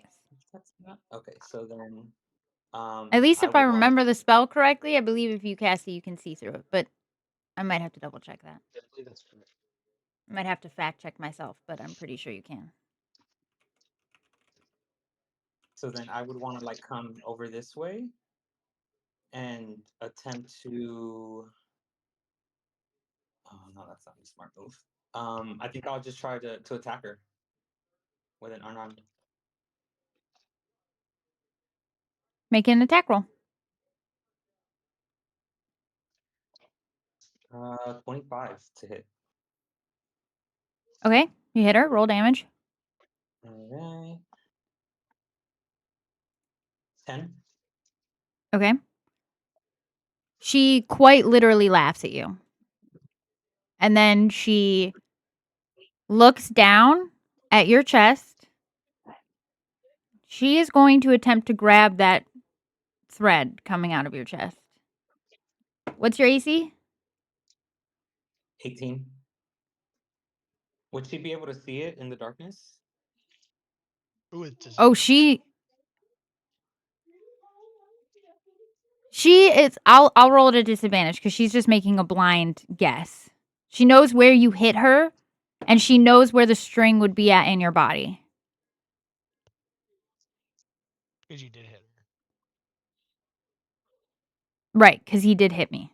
Yeah, right. Yeah, makes sense. So, what's your AC? 18. 18. Okay, so she misses the string. And she will just look at you. She won't move or anything, but she's just standing in the darkness. You can see her, but she's standing in the darkness looking in like your general vicinity, just completely unbothered by the fact that you hit her. Um, I mean, that's crazy. Okay. while this is going on, Pugna's reaction would be after getting absolutely smacked. That was 2/3 of his health.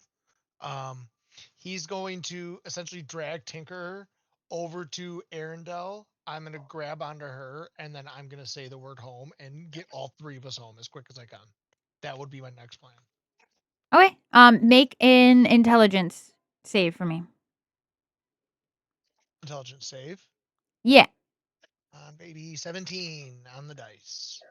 Okay, so when you grab onto her and say home and think of that, you three will disappear. Sweet. I pull on my ripcord, You will as I also saw Three should do. well, roll a con save or intelligence save first. You can roll it at advantage because you saw Theracia do it.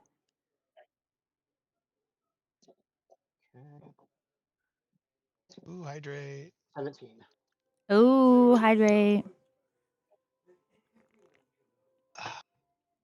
I hydrate with my pop. Fluffy, I Bite was me. thirsty.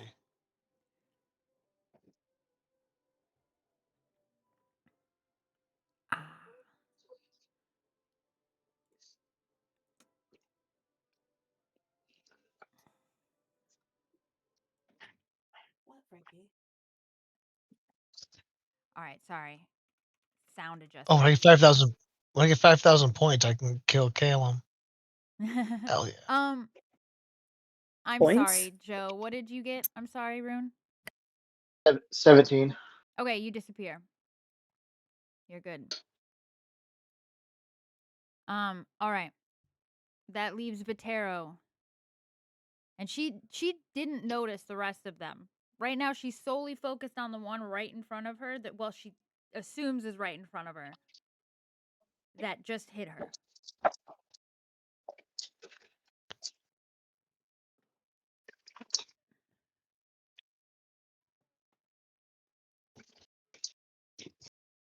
Do you do anything, Vitero? Do you pull on your cord? Do you attack her or anything? I was muted. I'm so sorry. You're good. So I can disengage as a bonus action. So I think I'll disengage and then, while still in the darkness but a little away from her, like tug to go home or like call her go home. Make an intelligence save. Okay, intelligence again. This is fun. Now, you 10. saw Arendelle pull her ripcord, right? Yeah, I was in I the remember darkness, you yeah. saw her. I think you saw her cast it, and then you cast the darkness. So you can do it at advantage as well. Okay. Roll one more time. 13. You also disappear. And you wouldn't see this in the clearing, but she strolls out of the magical darkness and just continues about her way down the road and disappears off after a little while. Yep, ish. And then you guys now, Theracia and Arendelle would not know this place, but you guys come back. When you pulled on your ripcord, you popped back up in good old Crossroads. The place you are slowly starting to realize is the safest place for you.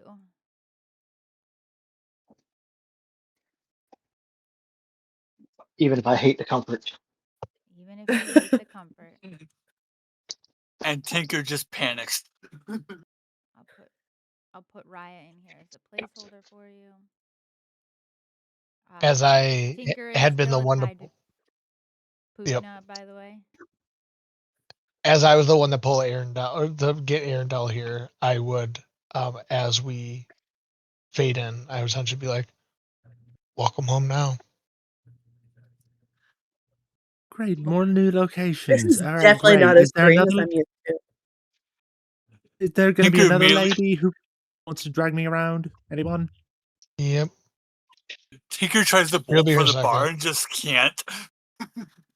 I think my dog needs to go outside, y'all. I'll be right back. Okay. So I coming can't go down outside. the stairs, you are gonna see Do all Thorisha these. and then Arendelle if you were here, but you can see the Hold on, token. Frankie. Are gonna see a small halfling woman. She's a very homely looking woman. The rest would know her as Gelfira, but she is coming down the stairs. Oh, wait a minute. 1, 2, 3, 4. I'm not. Is whatever Tinker has contagious? Because I could have sworn when you left this morning, there was only 4 of you. You would be correct. This morning I was alive, so I guess it's as good as mine, lady.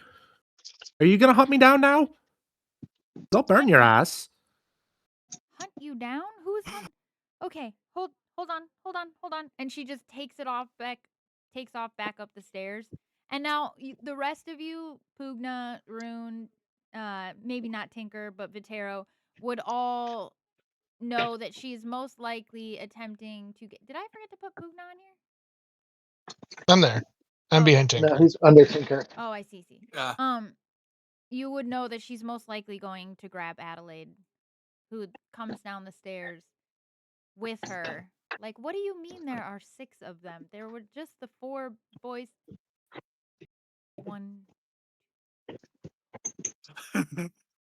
We found a couple strays.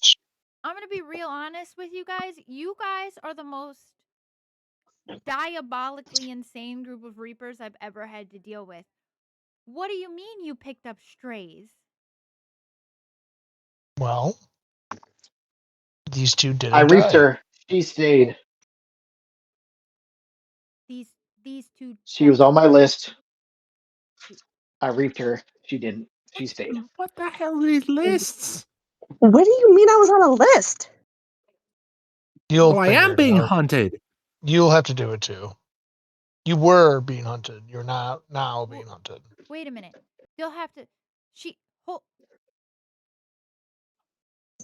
You. Adelaide. This was the name. Who was the name on your list? I hand her my paper. Arendelle. Let's go. Arendelle. Dell. Like Dell. Arendelle. Like the Dell. Arendelle.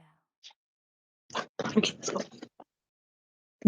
I'm gonna be real honest. Sorry. Arendelle. Who the fuck are you?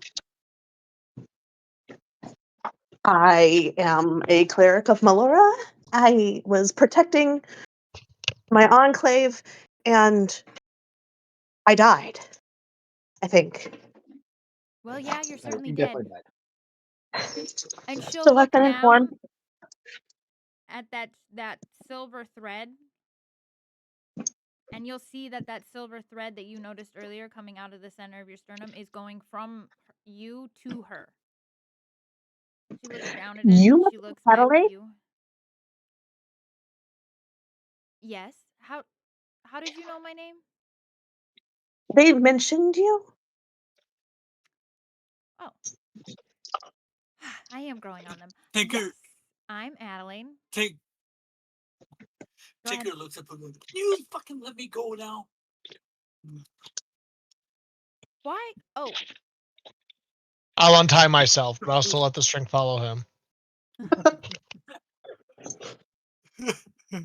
Nobody step on that. It's not funny.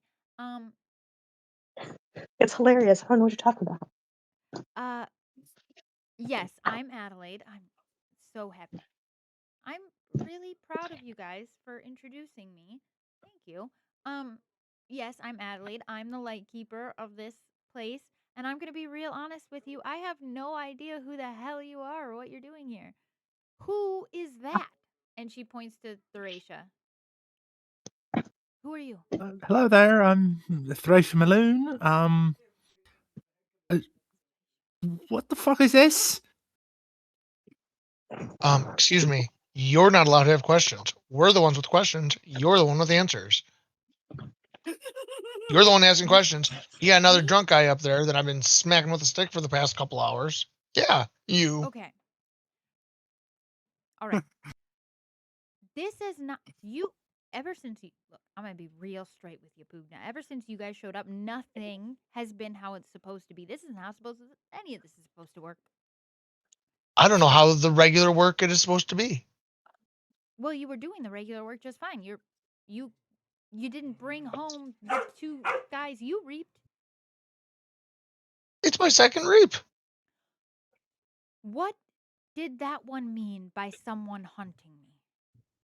There was Tall somebody. blue lady with long Yeah. red hair and It kind of looks like me. Someone was she's scary.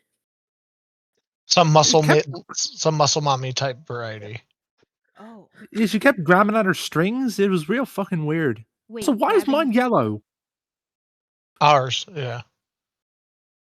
She was grabbing Well, she at tried your to grab this one's, and then she tried to grab mine, but I smacked her hand away. Good And then thing she you shoved did. me really far. I'm still technically concentrating on my darkness, kind of. So can I pull it in and shape it to what she looked like on the ground? Like form a Sure. shadow of what she looked like? Yeah. On the ground. I would do it in front of me so that she could see the shadow. Okay. So she's looking at what is almost an image of this person that you saw, essentially. As she's looking at this image, she's I do not know studying why it. they did it, but Go ahead. they were attempting to take her, it seems. I'm not sure, but this is what she looked like. She wanted to take me with her. I'm not sure what that was about. Okay, hello. My name is Adelaide. I've heard. I'm the light keeper of this crossroads. This is the crossroads. This is supposed to be our home. There's not a room. Gilfira, can you go upstairs and see already on it? And you see the little halfling lady run up the stairs, and you start hearing doors kind of opening and closing upstairs. This is normally our home base. The others, Tinker, Rune, and them, they're all reapers. She's a reaper. The silver thread tells me that she's a reaper. The gold thread. Were you dead before? How long have you been dead? Me? How do I know? No, both just of know you. that I How was- long have both of you been dead? Seems like a I'm while. freshly dead. Okay, freshly dead. And you said a while? I mean, yeah.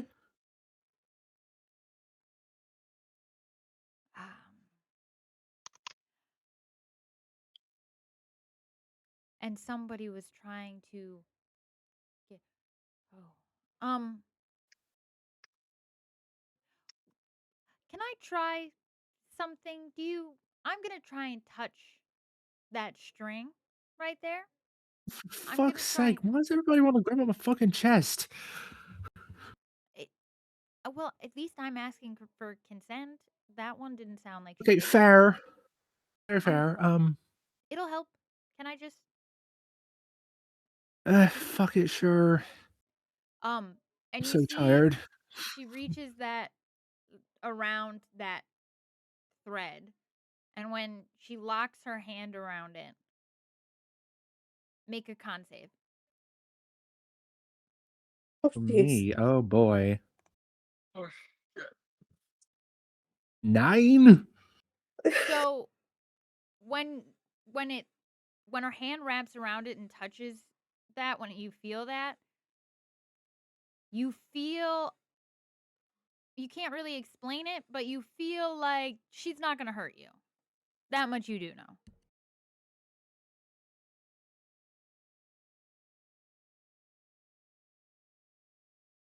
I And she's just standing there holding it for a few seconds, kind of like she's looking at something.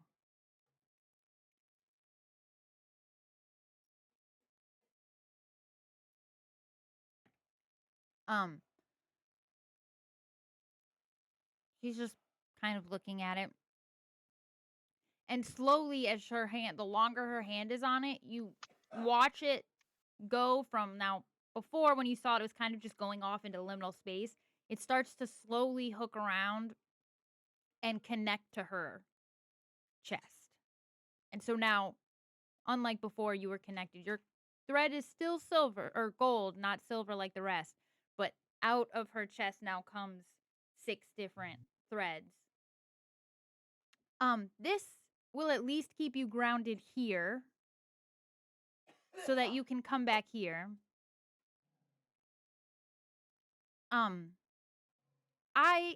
I don't know why you're here.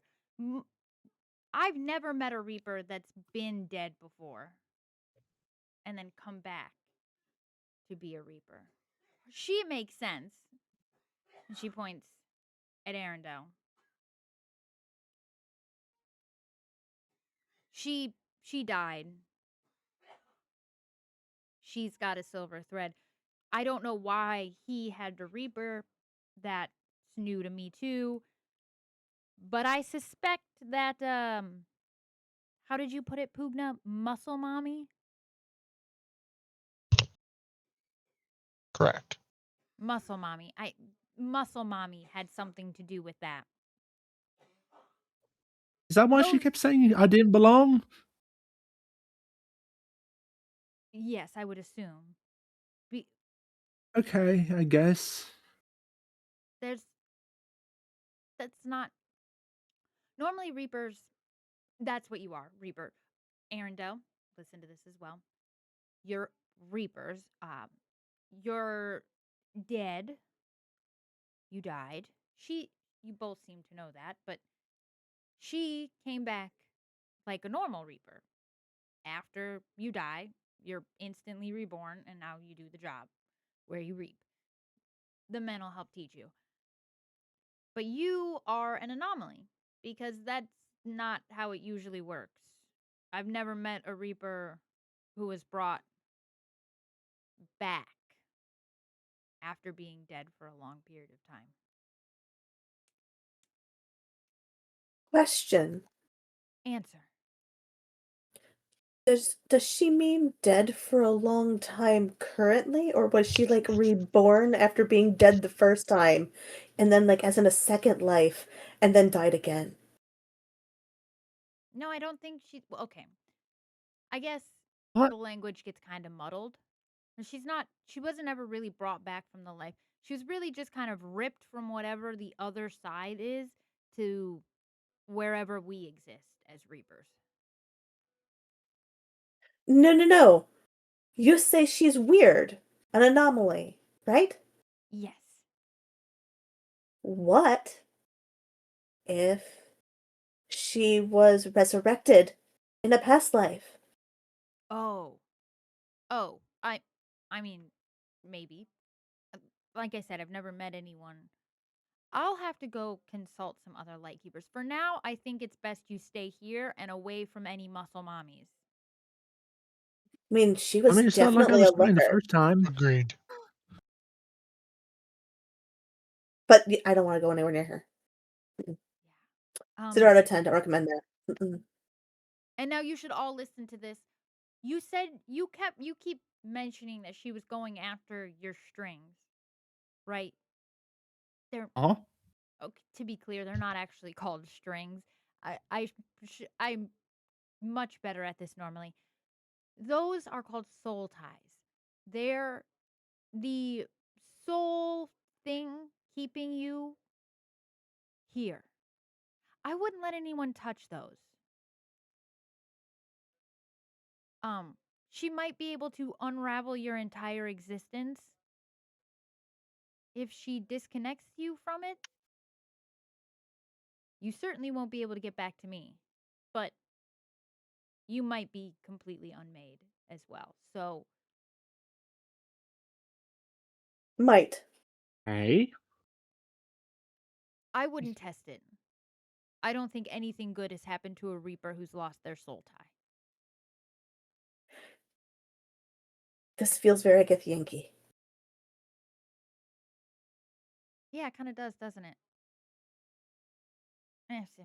I didn't set the system up, man. I just work here. Right, so don't touch this. She gestures to her chest. And you can touch it. Just don't. I mean, you can touch it. It won't really do much other than pull you back to me. It's a great way to get home if you ever get lost. Or you turn into Tinker and have misplaced your mind. Idiot over there? Oh, he's correct. Well, that's what that's about. Hearing his name, he's just like, what? Wait, what? I don't think he's an idiot. I think, honestly, I think he might have gotten hit on the head a little too hard. I'm working on him too. It's there's a lot on my plate right now. You tell me.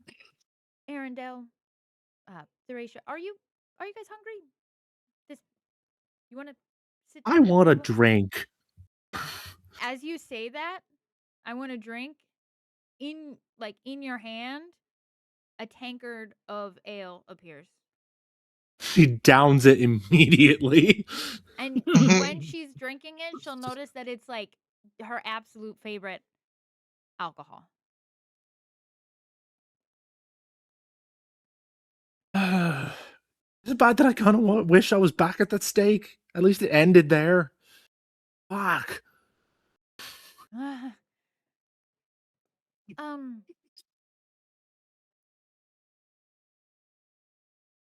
Did she didn't introduce herself at all or anything? This mysterious? No, I tried asking who she was, where she came from, but she just very insistent that I come with her.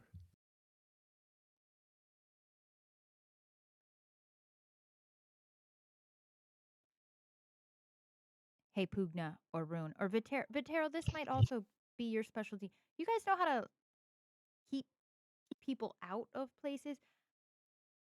And she just starts looking around the crossroads. We might want to, I don't know, do a security check. Like, know where our weak spots are. You guys are the soldier types. You know what I'm saying? I'm on it. As she says that, Tinker kind of looks at Theracia. Just so you know, look at your tankard. It refills when it's empty. Don't ask me how I remember that, but it does. All right. Thank you, Tinker, I think. And he's right. If you were to just even think about it, like, I want another drink, the mug is instantly full.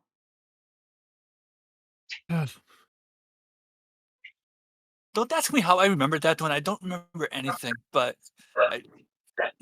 for some reason I remember that. Well, at least this shit show's got one silver lining, or 5, as it were.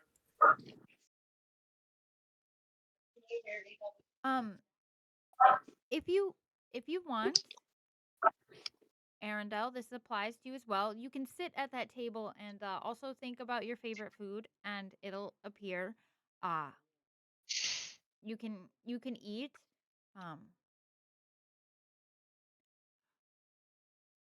Rune, be real straight with me.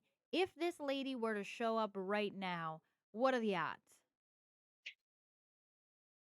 We're fucked. Yeah. She kind of seemed to bounce everybody but me around like the ragdolls.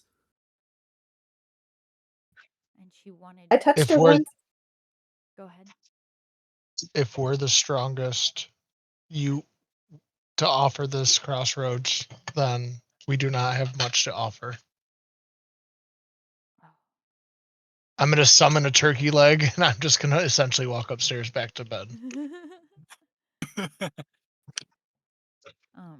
Let me know when I'm needed next. All right. Well, I guess good night, Pugna. Let's go, Moss. I think my head's just gonna constantly be in a state of just pain for the next 1,000 years. Arendelle, were you asking a question or saying something? I can't remember. That's honestly, it's been a long day. You are telling me. Yeah, I'm sorry I don't know anything about you. I get usually I get like a rundown of the people, the Reapers. What do you want to know? Well, you that's a holy symbol? Yeah? You got a god? Melora. Oh no. What are you knowing? And she like kind of side eyes you. You're god types, aren't you? Not me personally. I not really wasn't really much into them in life. I tend to find the Reapers who get sent here by their gods, which by the way, I would argue that Melora sent you here. Tend to be either very accepting of the job or really upset about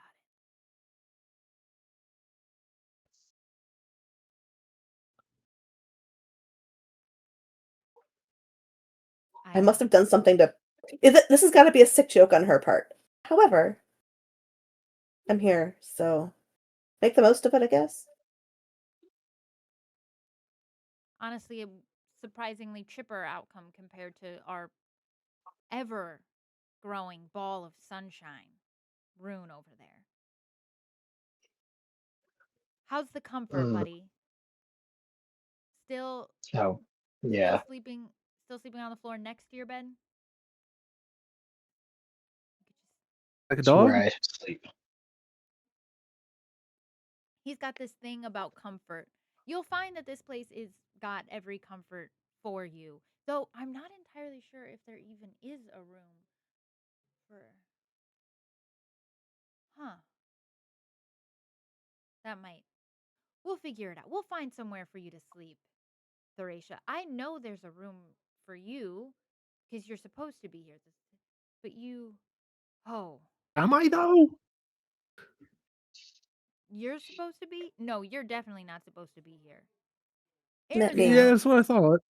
Arendelle, there could be a case made that she should be here. A little weird that she got reaped the way that she did. Normally, you get met by a lightkeeper, but I'm chalking it up to this is a weird bunch of fucking guys. But you are certainly not supposed to be here. I think Rune and Vatero's still down here, right? I'm taking notes, but yes, Votero is still down there. Yes. Okay. I think Pugna's the only one that's gone upstairs. Okay. So I'm sure the one going upstairs, Pugna. I'm sure Pugna and Rune and Vatero will do a good job of securing this place for now until we can figure out who's haunting you and then go from there. You say haunting or hunting? I mean, both can apply here, really. Yeah, that's what I was thinking. That's kind of a swappable term in this case. This is gonna take some getting used to. Yeah, death always Yeah, does. tell me, sister. Yeah. They haven't been dead much longer than you. I think they're only on day number 2 or 3 anyways. So, you don't have that. Well, her. You've been dead for a while, so I think Still trying to figure that one out. I'm gonna be real. What happens? What happens after you? Do you remember? Do you know? Mm, I don't think so. Really. The last thing I remember is getting strapped to a pole by a bunch of priests and getting put into a bonfire. Methinks you might have been more evil than you lead on. I mean, that's what they said too, but I'm just here researching demons, and yeah, they didn't like that very much. Researching demons tends to lead to evil things. All right, Miss Priesty. All right, you got any original thoughts there? Probably not. That's what I thought. Oh, this is gonna be an interesting bunch. We're gonna take this one step at a time. Let's go upstairs and see if we can find a place for you to sleep, Theracia and Arendelle. I'll show you a room where you can stay. Rune, what do you think? How what do we got to do to reinforce this place? Do I got to put like a bar on the door or something? I'm gonna be real. Reinforcing the castle, not my strong suit.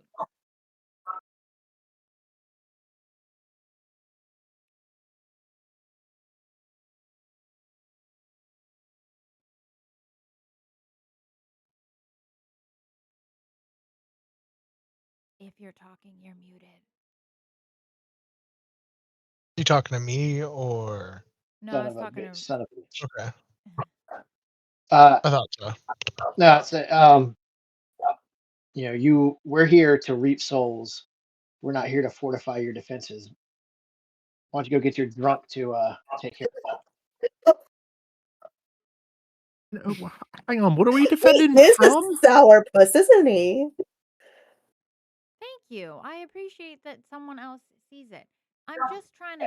Okay, Rune, if you want to let Muscle Mommy in the front door to kill us all, have at it. Oh, I'm just defend it from telling her. you. I'm just saying, For it's what is? fine. I'll go get the boards and do it myself. And she just gets up from the table and like starts climbing up the stairs. Don't even know how to reinforce a castle, but just I'll do it anyways.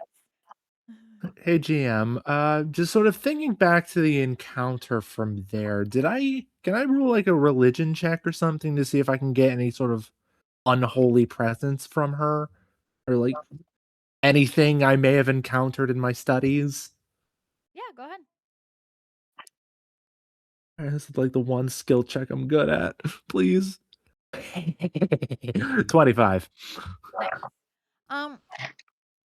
So she definitely, I wouldn't say it was an unholy presence. This is not a familiar state for you. Not much of what is going on is something that you would have been able to find in any history books or anything like that. But you have heard of people throughout history messing around with the concept of death and with souls and what you can do with things like that. And you get the strong sense that she was very much after your physical soul, that thread that is everything that you are and your essence. That's what she was going for. She wasn't interested in you or anybody else. She wasn't even really interested in killing anyone. She wanted essentially your soul. For what purpose, you don't know. Okay. Similarly to how devils want souls, or is it kind of a different thing? A little bit in a way, but not so much. Like you could tell there's a purpose. Like there's obviously she's not just collecting souls because it's what she does. There's a plan there. You just have no concept of what it could be. Okay. It's not so much a nefarious like, ooh, I just want all the souls I can get, as it's a very intentional collecting of souls.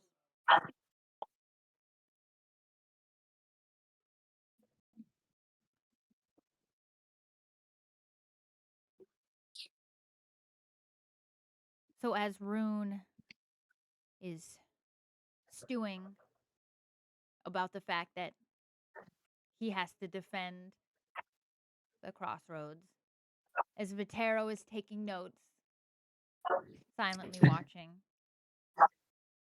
as Tinker has forgotten everything we've talked about, and Pugna has gone to have a conversation with Moss about how absolutely fucked it was to get thrown around like that. Arendelle and Theracia sit at the dining room table of the crossroads, a place that they have really no idea what it is yet, or even what they're doing here, I'm enjoying a Cobb salad. which magically appears in front of you exactly the way you want it. Fantastic. We'll fade out from this session, and I'll see you all in 2 weeks. Loved it. But yes, thanks for watching if you were. I appreciate it, and I appreciate you. Say goodbye, everyone. Goodbye. TTFN! Goodbye. Slap that like button.